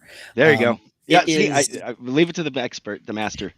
This brings things together. He brings things together here, because first edition I've always described as a beautiful mess. There's stuff you got to kind of read everything to know. It's not all in one place necessarily in the books, as the original books. So, and you can also check out his channel, because he went through all of the the original books and reviewed them. So, oh my correcting gosh. you. Okay. Well, come He's on the show correcting and you. tell us all about it. Yeah. Send me a DM, man. It's You about want to monsters. explain It's it, about we'll monsters, bring you though. on. It's in the realm of monsters, like Crom is in the realm of characters. Yeah. But certainly follow his channel for updates on that. Yeah, let me see if I've got and his, check that out. his handy. but what I'm trying to contrast is this issue of a third party, a separate party making settings that someone might love. So like if you love Dark Sun, then Shadow Sun, Yeah. right might be for you. But the same company that had, again, they did this in second edition. How, I don't know how many, but there were many uh, settings within second edition, and it's not that there aren't good. But they had this problem of diluting their own brand, and Dungeon Delve wants to come on. Yeah. That's Yeah. fine with me. Send me a DM on Discord. I'll bring you on. I'll send you a link. Um, so I think it's a different kind of thing, and this whole attempting to do what has been generally beneficial financially in Magic doesn't mean that it's going to be success. You can't just say, hey, this thing that we do in this one game, a completely different style of game, is going to work in D&D. Right. And I'm sure this will be a nice cash grab. Some Star Wars fans will be like, "Oh, Star Wars D&D, great! I can't wait to get it. Wow, D&D, I can't wait to get it." But these are all, each of these is going to be a niche, right? Unless you have, there are people that are completionists out there too, and they'll want to Yeah. have every single thing. But it doesn't seem like shouting from the rooftops how strong your product is if you have to prop it up with endless other IPs, Yeah. So, Yeah. I okay. sent you a link, Bill. All right. I will stop ranting on that. We might have a guest coming in. Yeah. So, Hey, look at that. It was a surprise guest. This is kind of fun. See, I love doing just a random. Hey, what are you doing? There we go. Let's get him on. Oh, let's see. Well, hello there. Yeah, hey, how are you guys? good Not evening. How are you? too bad. Okay. Correct us. Correct me. Tell us How what about it? familiar is all about. Okay, so basically, what familiar is going to do is, um, I took all the things that you have to do grunt work for Mhm. to try and build, to rather to flesh out your campaign, the underpinnings of your campaign, the mechanical parts of your campaign, whether you're pre-planning the entire thing or you're just going week to week or even on the fly at the table, and it completely automates them. All the Greeblies in the Dungeon Master, and I mean all of them. How many times have you played AD&D and you rolled a wandering encounter and it's like, oh, it's a leveled group of NPCs. Well, I can't stop the game to make them To up. level So them up either from level hand one. wave it in a way that's not satisfying to Yeah. you, or uh, or you grind the game to a halt while you take a bare minimum 20 minutes to dice up an NPC adventuring party. This is literally, you will push a button and it will put it out. Your party gets to a big city. We have that sword, identify it didn't work. We know it does something because it keeps screaming at the fighters. Um, so it literally will generate a sage, Yeah. like right then, right there, it will generate a sage. You roll up a bunch of monsters that have some gemstones. Bam, generate gemstones. Jewelry, same thing. All 26 treasure types are programmed into it. All monsters are being programmed with their treasure types, whether it's treasure they carry on them or it's stuff that they'll have in their lair. All of that stuff is the monster section is working. I can show you guys what's working right now if you want to see it. If you give me a minute to Oh set it yeah. up, Sure. I can do a Sure. live demo of this. Just give me a minute to close the let's see, because I got my IDE up and all that sort of thing. And there's some trade secrety stuff Yeah. that I get you. is No. kind of And yet. for those of you that don't know what an IDE is, that's an integrated development environment. Yes, integrated we're development. Delver and I are both IT guys, so we're nerds. Yeah, lucky us. For years, when I was kind of a nugget, I'd hear people talking about, yeah, I got to do this in my IDE. I got to do this in my IDE, and I'm like, your integrated device electronics, because that's also Yes, IDE was that's the other IDE. Yes, a yeah, yeah. connection format for Do we for still have IDE? I guess we do for well, some legacy motherboards. Yeah, legacy devices. legacy stuff. You can still get IDE controllers as third party for PCIe, but not generally speaking on a motherboard unless you go for like an industrial motherboard that's meant to support legacy stuff. So remind me later. Okay, cancel. So I'm gonna have to go virtual camera here. But you gotta. Oh, that's Yeah, perfect. that's That's what I perfect. do. That's Okay. what I do. So let me share screen window. We're gonna share. Is it gonna be that? No, it's not gonna be that window. Oh, derp. Start virtual camera, Bill, you ding dong. OBS. Yeah. Yeah. Bill, there was a quick question about level draining, which Crom takes into account, if I'm not mistaken. Yes, it does. What was the question about He level just said, draining? "What if you get level drained?" If you get level drained in Crom, you go and you select drain level. It will pull down your current level. It will knock your XP down appropriately. It will adjust your hit points down because it keeps track of your hit points by level in its internal JSON file for that character. That's awesome. That's awesome. And per the AD&D rules, if you have a dual class or multi-class character, it will drain the most powerful levels from your character first, which is as it should be. So if you're level 6 thief, 5 fighter, you're losing a level of thief.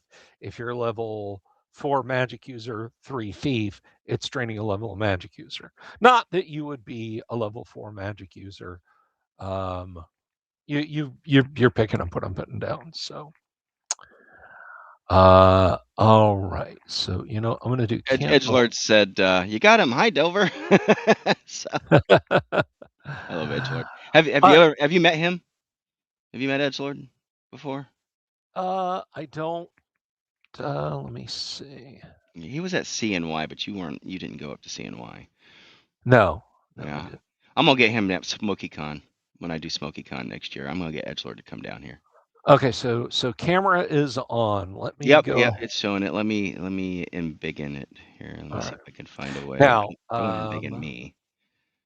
That's the one we want. Come I on. just want everyone to understand this is not the final interface you're going to see. Okay, you're basically you're looking at a car with no body panels right now. I'm showing off the engine. So let's look at treasures. Gemstones. Let's do gemstones. Generate random gemstones. How many gems? 5. Boom. There you go. That's it. And you can save it as a text file. We can call this cash money. Delver, you got somebody who says you sound cool. You are. Thank you. Thank you very Thank you. much. Dave Mills. Yeah. Yeah. All right. So we don't want to print that output, but I want you to note the text file that I saved it as here. This is cash money. Cash money. I like that. What what I have programmed it to do, when I said manage your campaign from here, you can append anything into the text files. It will open and write to them, and I'm gonna show that here in a second. So enter value gemstones from base value. We can do that too. How many gems? Again, we're going to go 5. Base value 10,000, 5,000, 50, 25. Oh, that's not on the base value. Let's try that again. So we're going to go 10. Oh, that's a bunch.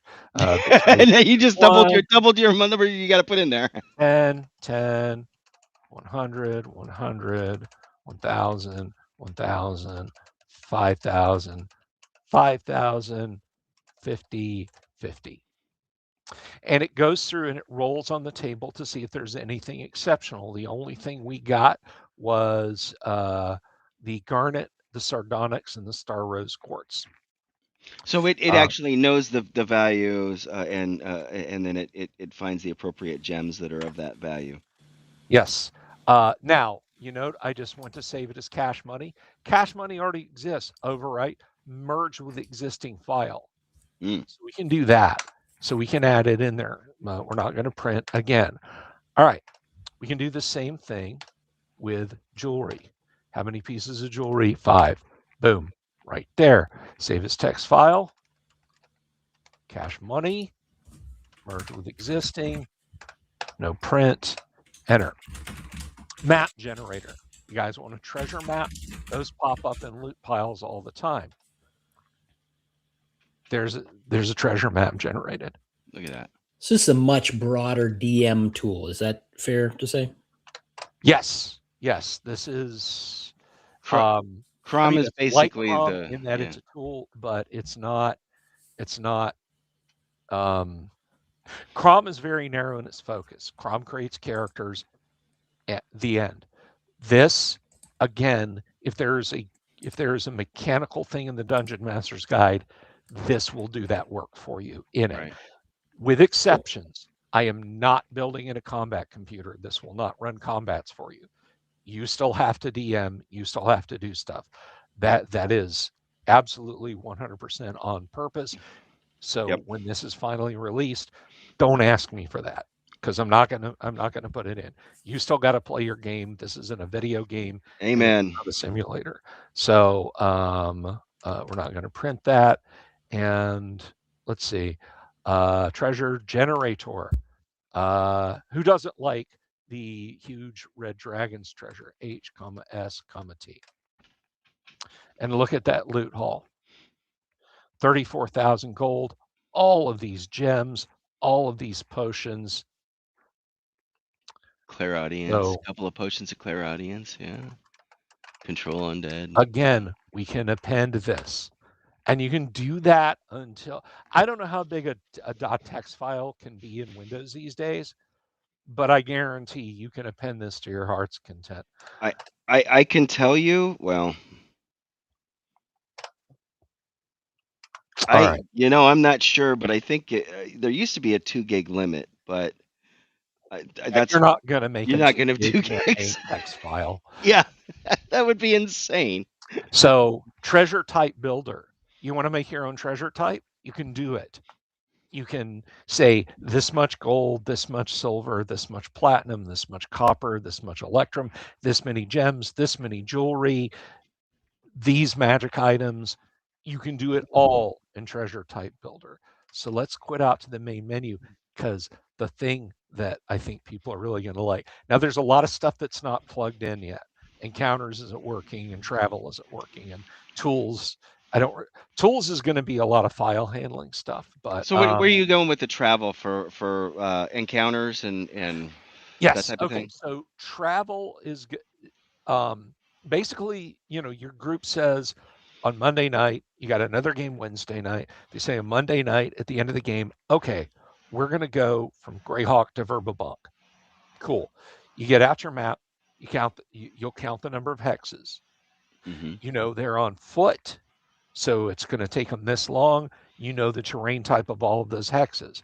You'll go into travel and you'll say, plot me a journey this many days, or plot me a journey over this many hexes. This is how they're moving. This is the terrain type for each, and it will check on each hex to see if there's an encounter. If there's an encounter, it will stat it fully out. It will tell you what time of day it happens and where along the journey it happens. So other than combat situations, is it going to generate non-combat as well? Because not all encounters are combative. Well, okay, so you're correct. Not all encounters are combative because a big subtable that you can hit in terrain encounters is men. You can encounter pilgrims. You can encounter Right. merchants. You can encounter bandits who, believe it or not, in AD&D are not evil. They're neutral. and they can be parlayed with. You can encounter non-combative monsters. You can encounter good monsters. But the thing is, it stats up the encounter. So if Right. something goes south, if the You can, party's like, right. we're high level, they're just a bunch of merchants, we attack them, bam, you've got all that at your fingertips. So whether the encounter is combative or not is entirely up to what happens at your table. But if we go to NPCs, a lot of this is very done. So sages, I said you could go sages. How many sages? One. Boom, and there's the sage. They're fully statted out. There are all their stats per the sage generation for stats in the book. He's chaotic evil. You guys are basically trading a bottle of Moscato and Rocket Crystal meth to Charlie Manson here. Yeah. But here's his personality, and here is the fields that they are proficient in. That's And awesome. again, so we can now add that sage to cash money, even though he's not treasure. So let's see. Henchman hiring. Your players hit you with that. Oh, we want to hire a ranger. We want to hire a thief. Henchman hiring. Population of location search. They're in the city of Greyhawk. So we're going to say 25,000. Post notices in public areas. Yes. Hire crier. Yes. Hire agents. Yes. How many inns? 4. Gold spent per inn, 50. And there's all your potential applicants. Wow. The Dude. dungeon master has all of that. How long did that take me to do? Oh, maybe 5 minutes at the most, if that. For this, no, this took me about, well, all of it, everything I've shown. Everything you've done, yeah. I Yeah, mean, no but I time at mean, all. this is like less. I need to do this for hours beforehand, and more. I can do this on the fly at the table, and then you can hire these guys or not. If your players are not sure, again, we can add them to cash money. We can merge. Let's see. Uh, followers. Followers. You have a cleric who's high enough level to gain followers. Boom. That's who your cleric gets as followers. We're just going to skip it. You guys know that it can merge. That's cool. Let's see. Mercenary soldiers. Let's just roll random. Let's see what we get at the hiring hall. Pikemen. So we get 2 pikemen with 2 hit points each. That's what we get.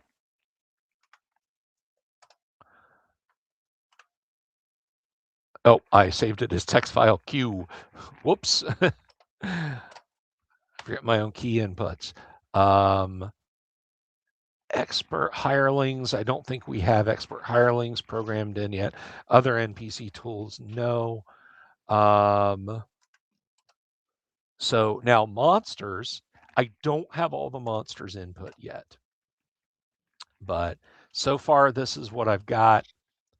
And the final version, all this stuff is going to be broken out into like alphabetically. But you can see there they are. Yep. You guys want to see what an encounter with a dragon might look like? Because we sure. can do that. Yeah. So let's go generate monster encounter. Monster. And force layer encounter. Roll treasure where applicable. Dragon Age category. Let's make them both ancient because you got to respect the hard, the huge ancient red dragon. Yep. Dragon size, like I said, huge. And there's our 2 dragons. XP laid out, treasure laid out, just like that. Man, that's awesome.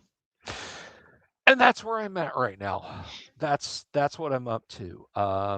What's coming is, like I said, random encounters in dungeons, terrain encounters, um, urban encounters, city, or stronghold generation. Like, you're wandering in the woods.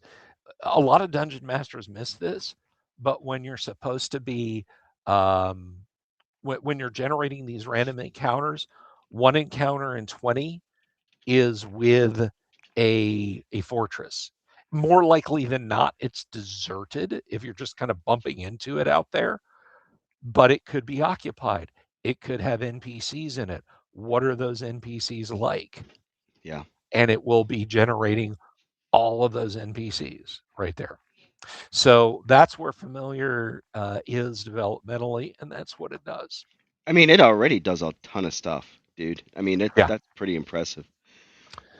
Yeah, and one thing I do want to put, even if it's very primitive, I want to have some GUI elements because I know, like, clicking things, constant keyboard banging like it's a Sperry terminal and it's 1978 can get a little tedious. So where I can, I'm gonna be using oh, what is it?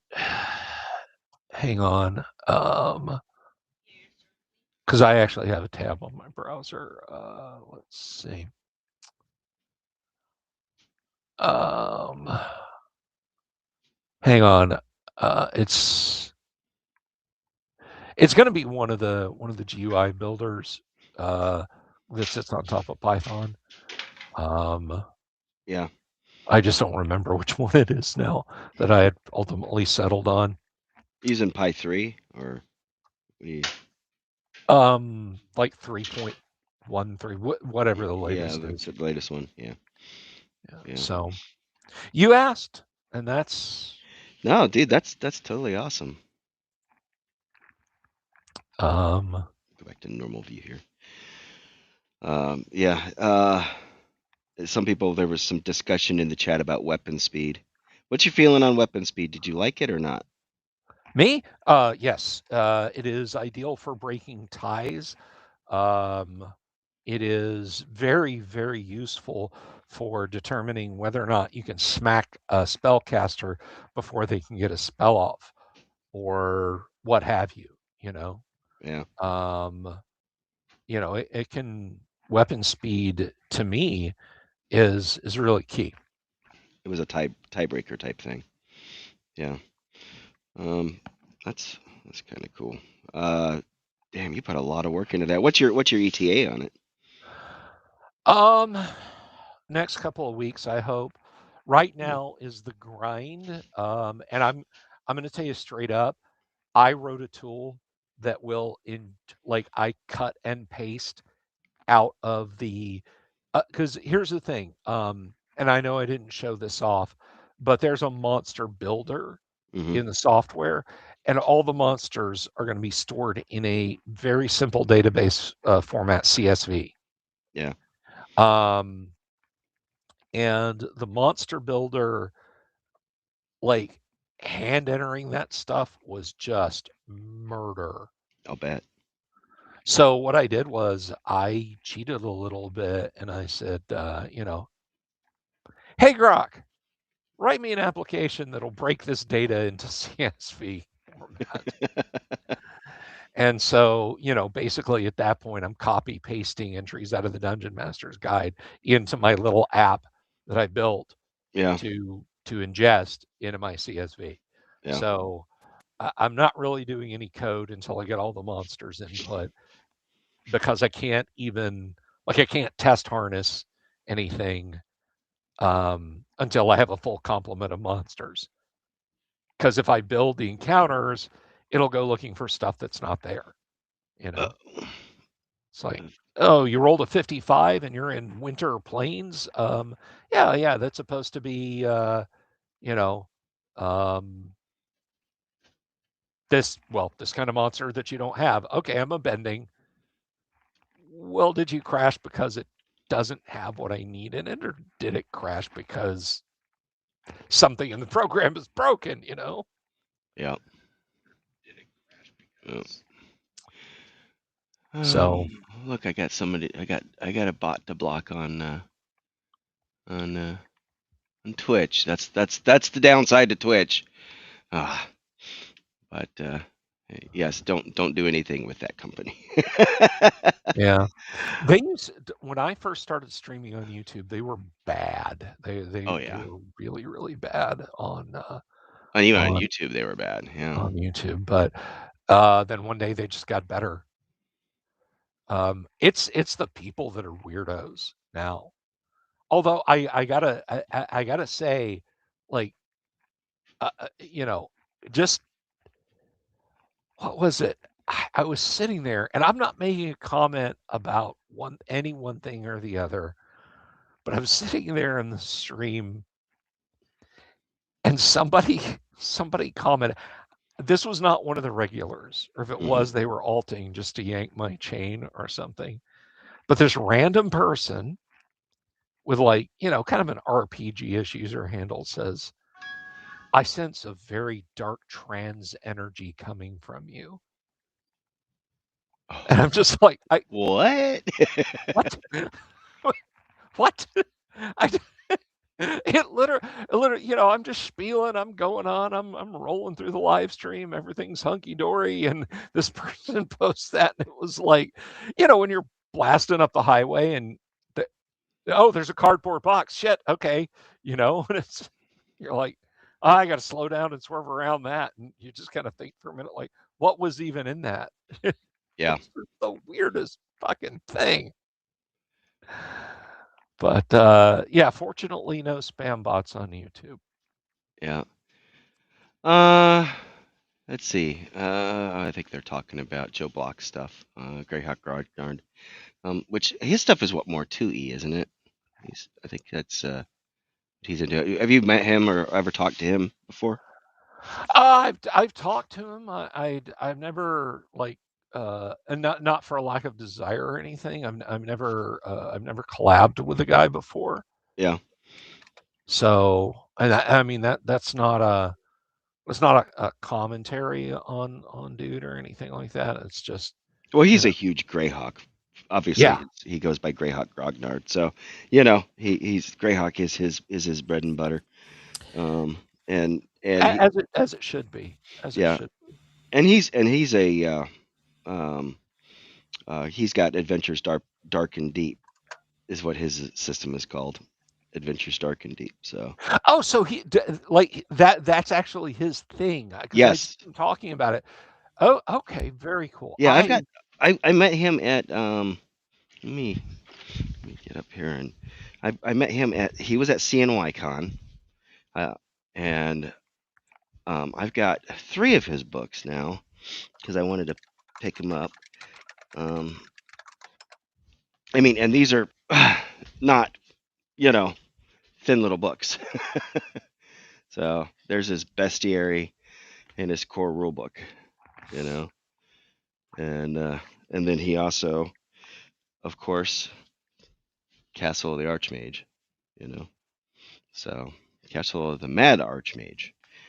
And of course What's we, that about? I mean, can we talk to him? yeah, he's got Like, it. hey man, it's all right. You don't gotta be upset, bro. But I don't he's think that's how that works. but he's a nice guy. He's he No, does his he's popped in the chat sometimes yeah. on my channel. All my interactions with him have been positive. So, Yeah, no, he's a good guy. He's on with he does like on Sundays we're usually streaming at the same time as him. I see, I see. Yeah. So, yeah, trying to get some people that are that are on the and we're kind of normally Cam is tied up on on Saturdays, and we were trying to find a good time to do the Bad News Bards, and the time that fit both of us. I'm flexible on weekends, right? I'm usually Bofa. off, but yeah, trying to find a delta was that was the Sunday 9 o'clock slot, and And I've apologized to like Tenkar because Tenkar, I'm like, dude, I'm not trying to compete. He's like, no, no, don't worry about it. If you were if you worried about every other YouTuber out there that was you were competing with, you know, but Cam's always mad. Cam Cam is the Archmage. Yes, the Archmage. And of course, you've got some stuff coming out with the trolls too, right? I do. I do. So I mean, you know, uh, for a bunch of guys from Arkansas, the trolls have like the best island time when it comes when it comes to when it comes to getting stuff out. Is that time be time? Yeah, yeah. I You call know, it Tennessee time, but it's kind Tennessee of time. this. Yeah, Tennessee time works too. yeah, Tennessee time works too. yeah. But yeah, It's time be time. But that's not a knock. Those guys carry so much on their shoulders, oh, they do. just so much on their shoulders. And but to answer your question, now that I'm done making fun of the people who are gonna write me a paycheck, Right, right. um, no, I have eventually Teeth of the Barkesh Nor Hmm. is going to come out, and that is a little something I did with Gary. Hmm. It is from his notes, The Quest for the Teeth of the Barkesh Nor, which, if that sounds like the Teeth of the Dalver Nar from the Dungeon Master's Guide, well, you're not wrong Yeah, in thinking that. They're and they were called the Barkesh Nor before they were called the Teeth of the Dalver Nar. yeah. So basically, he just kind of, he went looking for volunteers, and this was when we were well into the city of Yigsburg stuff, and I had just finished 4 city districts, Hmm. so about 100,000 words, I think, at that point. Mm. 425 grand books. Um, and I was like, yeah, sure, why not? One more. And so I started working on that. The others got racked and stacked in the queue, and then Gail did what Gail did. Right. And so things kind of fell into limbo. But yeah, Teeth of the Barkish Nor, I can't really talk too much about the details of it Sure. other than you're questing for these magical teeth. Um, the original story of it was that you go all the way to the bottom of Castle Greyhawk and find this portal. And when you go through, you're in this kind of alternate reality, and you have a limited amount of time to collect the teeth and get out. And it was a lot of fun writing that. Part of it that I wrote was called The Lost Crypt. Gary let me put like an Egyptian sort of, cursed pharaoh's tomb Hmm. dungeon crawl under there. You can buy that today, Mm. but to disassociate it from the Castle Zagig, or from, yeah, from the Oh Castle yeah. Zagig and stuff like that. When I excised it back in 2019 and sold that portion to Frog God, other than mentioning it in the introductory essay, Hmm. um, it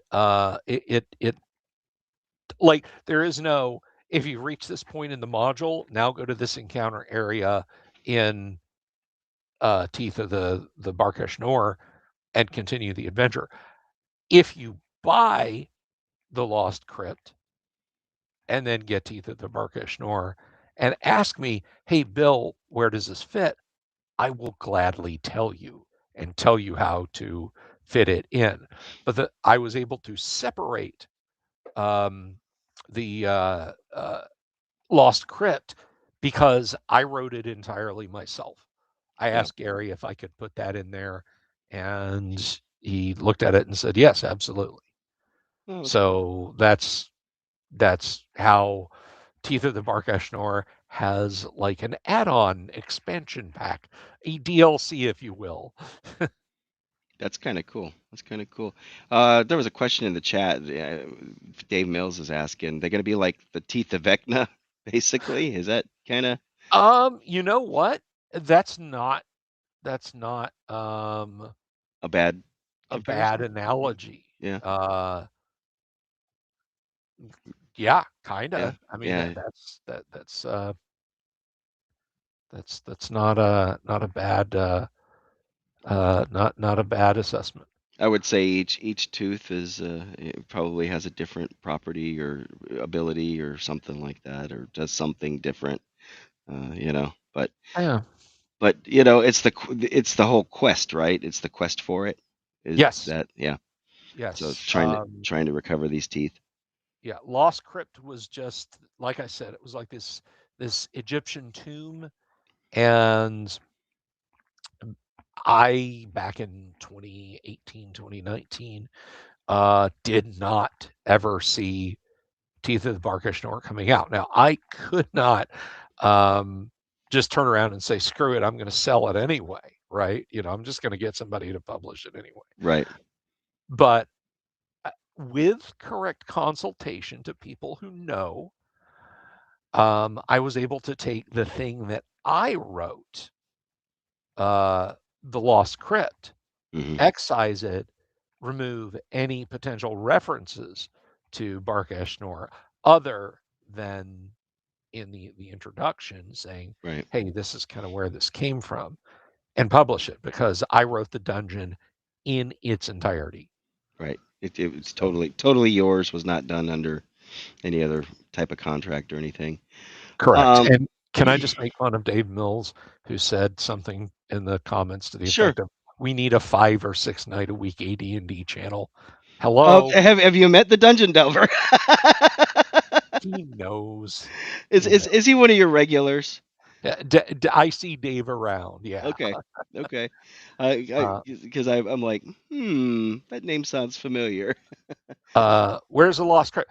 You can get it on drive-through from Frog God. There's 2 versions. There's a Swords and Wizardry version and a 5e version. If you want the closest Swords to and Wizardry. D&D, AD&D, get the 5e version.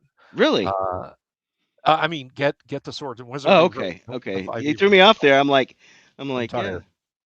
I will mention about the uh,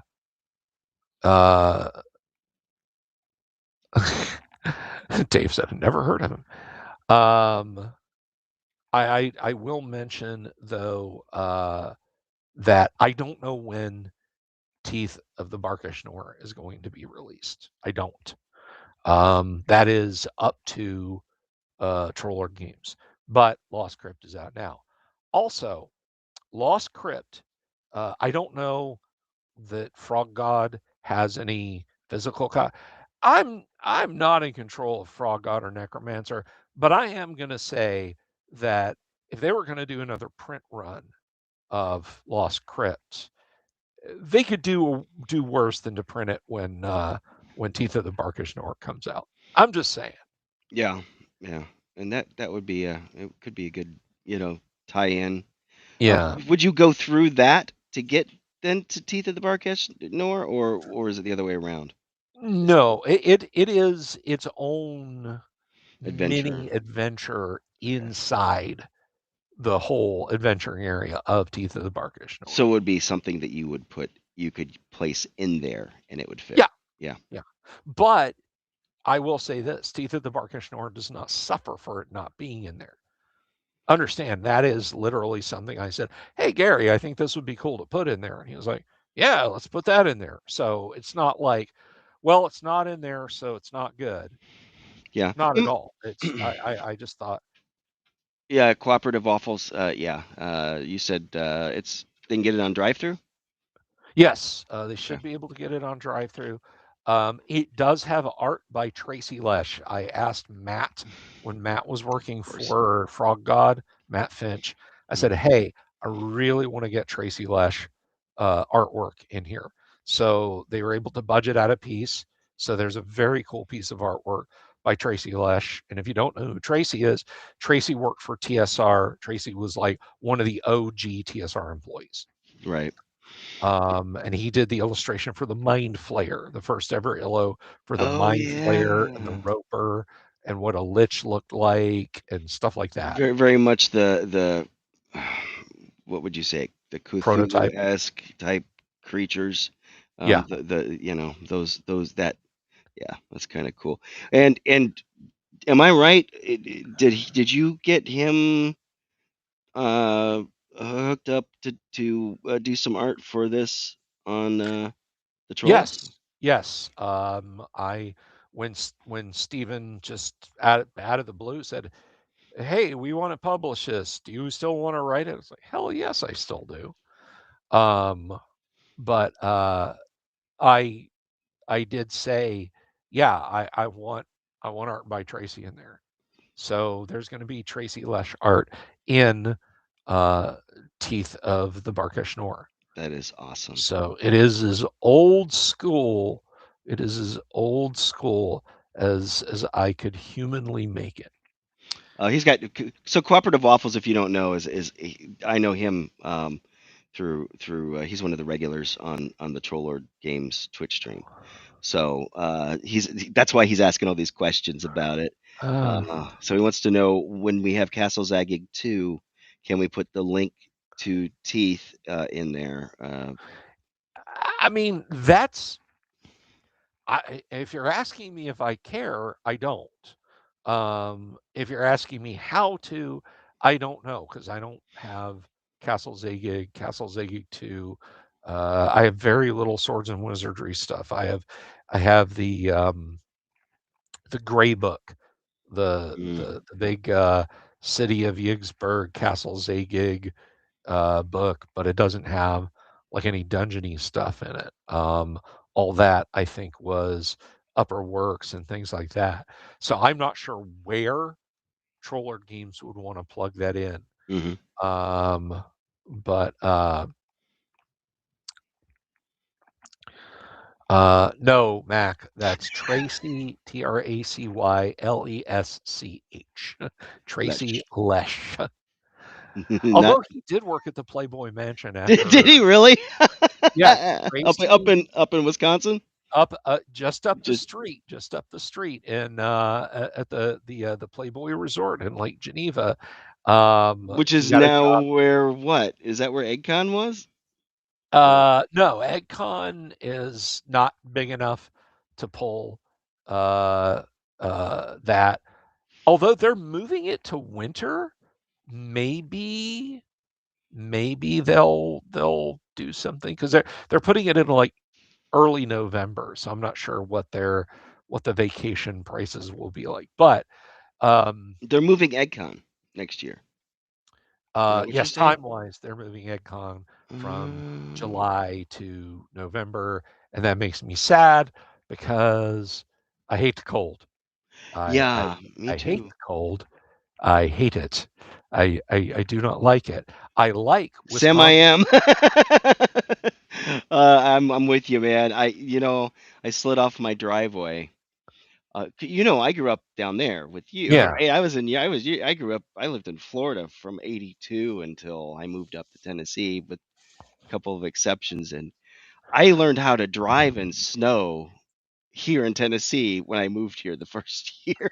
So I was like, ooh. So I slid off my driveway in like February, I think. And I'm like, and I was just running to the store. I needed to grab something from the store real quick. Um, November, I mean, depending on when they put it in November, I can't. It might or might not be snowy. I days might in be the okay. 40s, nights in the 30s. I just It's can't, man. cold. I mean, It's I cold. will. Yeah. I'm going to, but just oh, you Edge know. Lord, yes, you were a crazy lush at at CNY, but that was fun.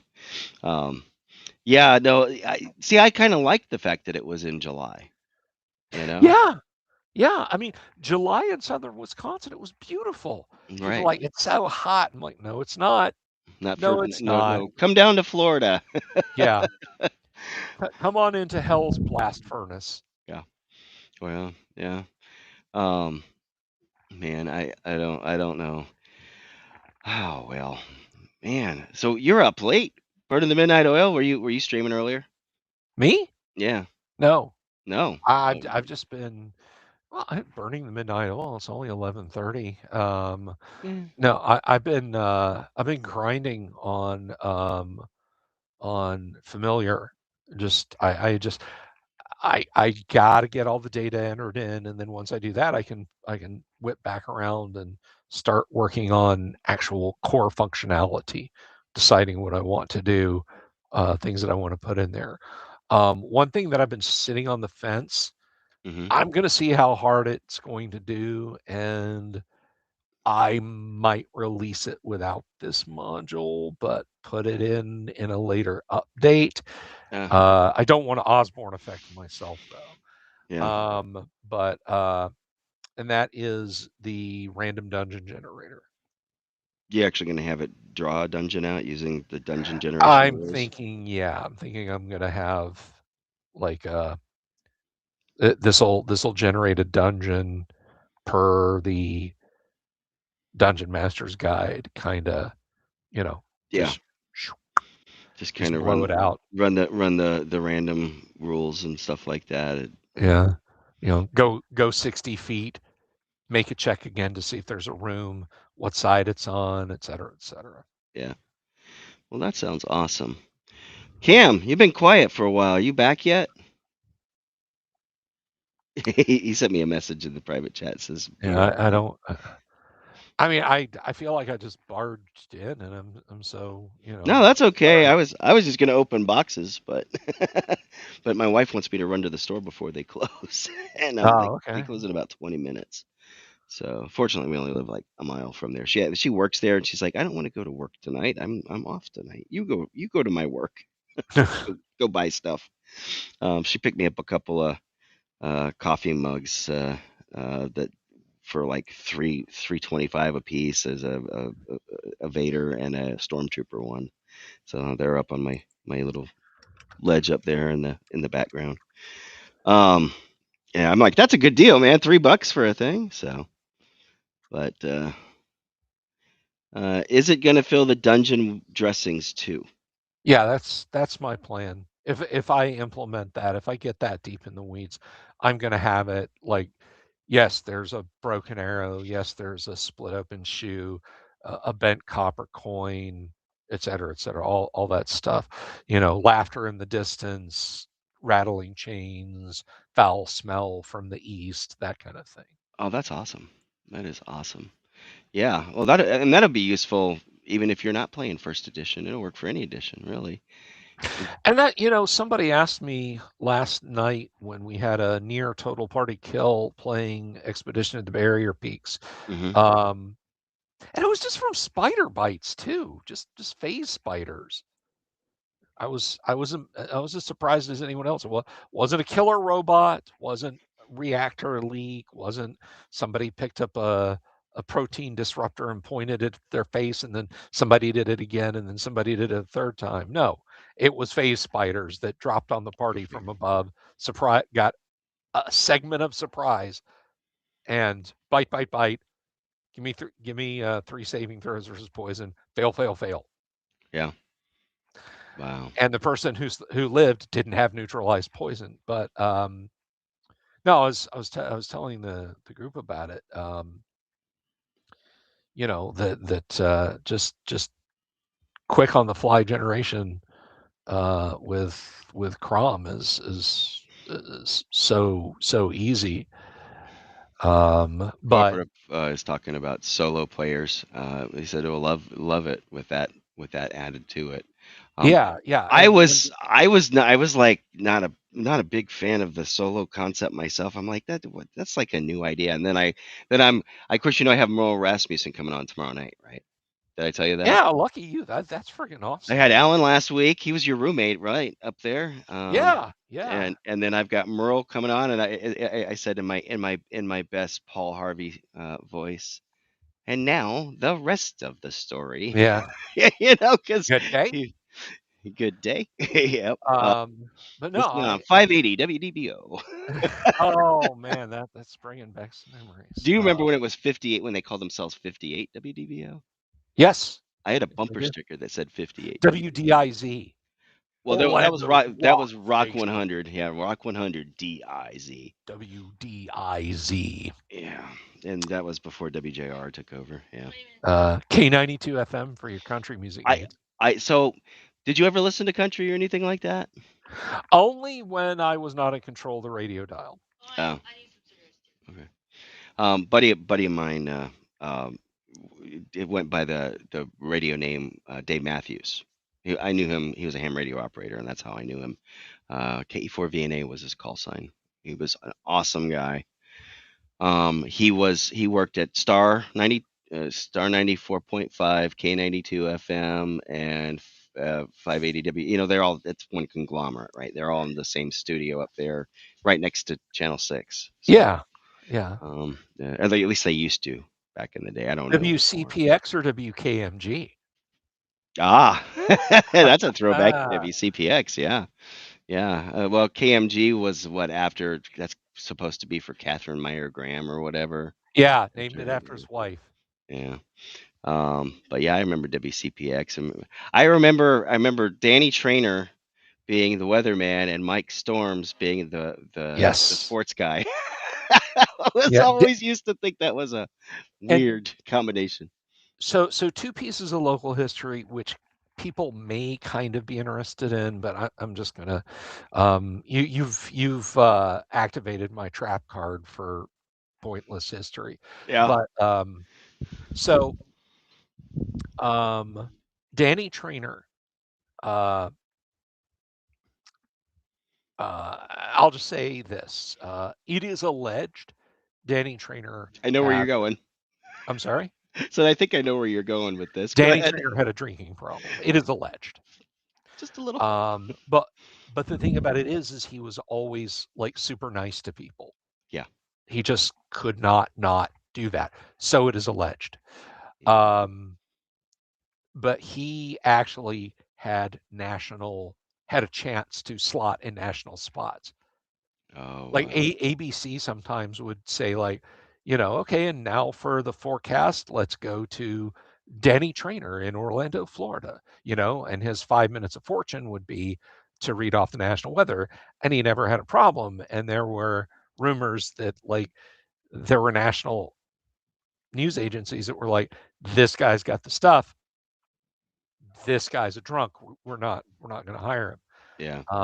And the other, a little bit better. So this happened when I first moved to Orlando. You've seen The Shining, right? Cam, how Mhm. about you? You've seen The Shining? Yes. Okay. When Danny shines to Mr. Halloran, played by Scatman Crothers, Mm. and he's in Miami, he receives the shine. He has the horrified look on his face. But when the scene starts, he's watching TV. So The Shining comes out in 1980, 1979, whenever it hits. And I finally, like, the family's asleep one night. This is like a year or two after the movie came out. And I had worked up the courage to watch The Shining late at night by myself. My cousin David may have been there. Right. And so we sit and we watch The Shining, and they get to that point, and it actually helped like a lot because the TV station he's watching, and this is like dedication to craft for Stanley Kubrick, because who is on the news broadcast that he's watching down in Miami? Who's the news anchor? None other than Glenn Rinker. Okay. Was he And Channel Glenn 6? Rinker was a news anchor in Orlando at that time. Yeah. But he had just come up to the Orlando market in like 1981, a year before we moved down here. So he had been on TV in Miami. Kubrick had said, or had, I guess, decided to get some local TV footage from Miami. So here I am, scared out of my mind, watching The Shining, and it's like, oh no, there's Glenn Rinker. Oh, it's all cool. Okay, there's Glenn Rinker.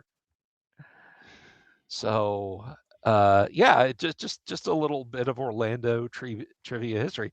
Like they didn't say, okay, let's go to Florida and pick some local TV guy. They just got footage from a broadcast and played it on there. But That's kind of how my brother wound up in Jaws 3D. The one that remember they filmed in yeah, Orlando. they shot that at SeaWorld. Yeah. He worked. He didn't work at SeaWorld. He worked at the other place, the resort that was right there next door to it. And but they had to set up a bunch of stuff for them, and they like made them all extras, and they didn't get paid or nothing for it other than Yeah. the regular, you know. But the premise of building a channel all the way from Orlando to the coast, there's too much fresh water that would be polluted trying to do that, I would think. Yeah. That's that's a case of the DM saying, "Look, don't worry about it, okay? They Hand built the wave, river." hand wavy him. Yeah, and there's one player going, "Well, I mean, it's a swampy territory. There'd be a lot of water. The shark wouldn't survive the shock." Look, shut up, okay? They built the river. There's enough salt water. The shark is there. Don't worry about how the shark got there. So, Oh, we've got look at that. We've got Greg Gowron now, Advanced Fantasy Games in there, and hey, you guys got some heavy hitters out there in the oh, audience. he's an awesome guy. He's been on. We had a couple of prints that we gave away of his. Well, you were there on the stream, Yeah. so yeah. My wife is bugging me. She's like, "You got 10 minutes to go to the store." Cam, you can run the show if you want. I'll be back. No, Are you about done? my voice is shot. I got to rest it for a day so I can Do it tomorrow night. well, I mean, so I can start doing shorts tomorrow to upload on the yeah. week. So, but I had a lot of fun. Thanks for letting me show off. Oh, my pleasure, man. Yeah, that's Bill fun. here. You're always welcome on, dude. Anytime. Yeah. I appreciate it. Yes, Advanced Fantasy Games. It is I, but y'all are coming in and I'm heading out. So, much love, guys. I'm gonna dip. All right. All Thanks for right. coming on. Thanks, man. I appreciate it. Peace and leave. There we go. Well, I better run to the store. I'm going to be in trouble. Unless you want to keep running things. Did you log in? You're like, I didn't. I guess I could, but I don't know. I don't know. Audience, how much more do you want out of us tonight? Yeah, we've been on for how many hours now? About 2. Yeah. Which is about right. That's about what we normally do, anyways. We started later, and you know. So. Sounds like people are saying good night. Sounds like Yeah, I think we'll wrap it up. You and I will chat on Discord. Everybody, be sure to tune in tomorrow night. Like and subscribe. Tomorrow we've got Merle Rasmussen coming on. So he's a trip. The tuxedoed secret agent man himself is going to be here. So we can't wait to do that. Yeah, and thanks to the chat, we had a lot of great discussion going on, and for an impromptu stream here, just like, hey, we're bored. We're not at GenCon. We wanted something to do. Let's stream. Okay. So, all right. I don't even have an outro or an intro or anything. I just was like, I was throwing this thing together. I don't think I've ever used Restream without a scheduled stream. So, all right, everybody. With that, I think we're gonna say goodnight. Oh, I'm sorry, man. We just got here. Yeah. I'm like, the link for the Discord. I didn't even start up Nightbot. Let me see here. Let's see here. Here, I'll give you a link to the Discord. Commands. Did I have the Discord thingy in here? No, really? I need to create one. Here. Let me put a. Like it. I need to go get some pizza because I haven't had dinner, unlike some people. Here. Yeah, sorry. I will throw this in the chat. Join the Bad News Bards Discord. There you go. There you go. All right. With that, I'm going to go ahead and stop the stream. And I didn't even get to open my boxes here on my mail call stuff. Yeah, I got all that crap to do. So, at any rate, appreciate everybody coming out. And you guys, oh, Dragon Slayer, cool. Dragon Slayer's fun. And the other Greg, he's a great guy too. So, in fact, one of the things I think this one might be for Dragon Slayer, if it's what I think it is. So, all right, with that, I'm gonna go hit the stop button. Everybody, have a great evening. I'm sorry, Fire and Ice rules. Yes, Take care, everybody. we'll see you. Good night. Night.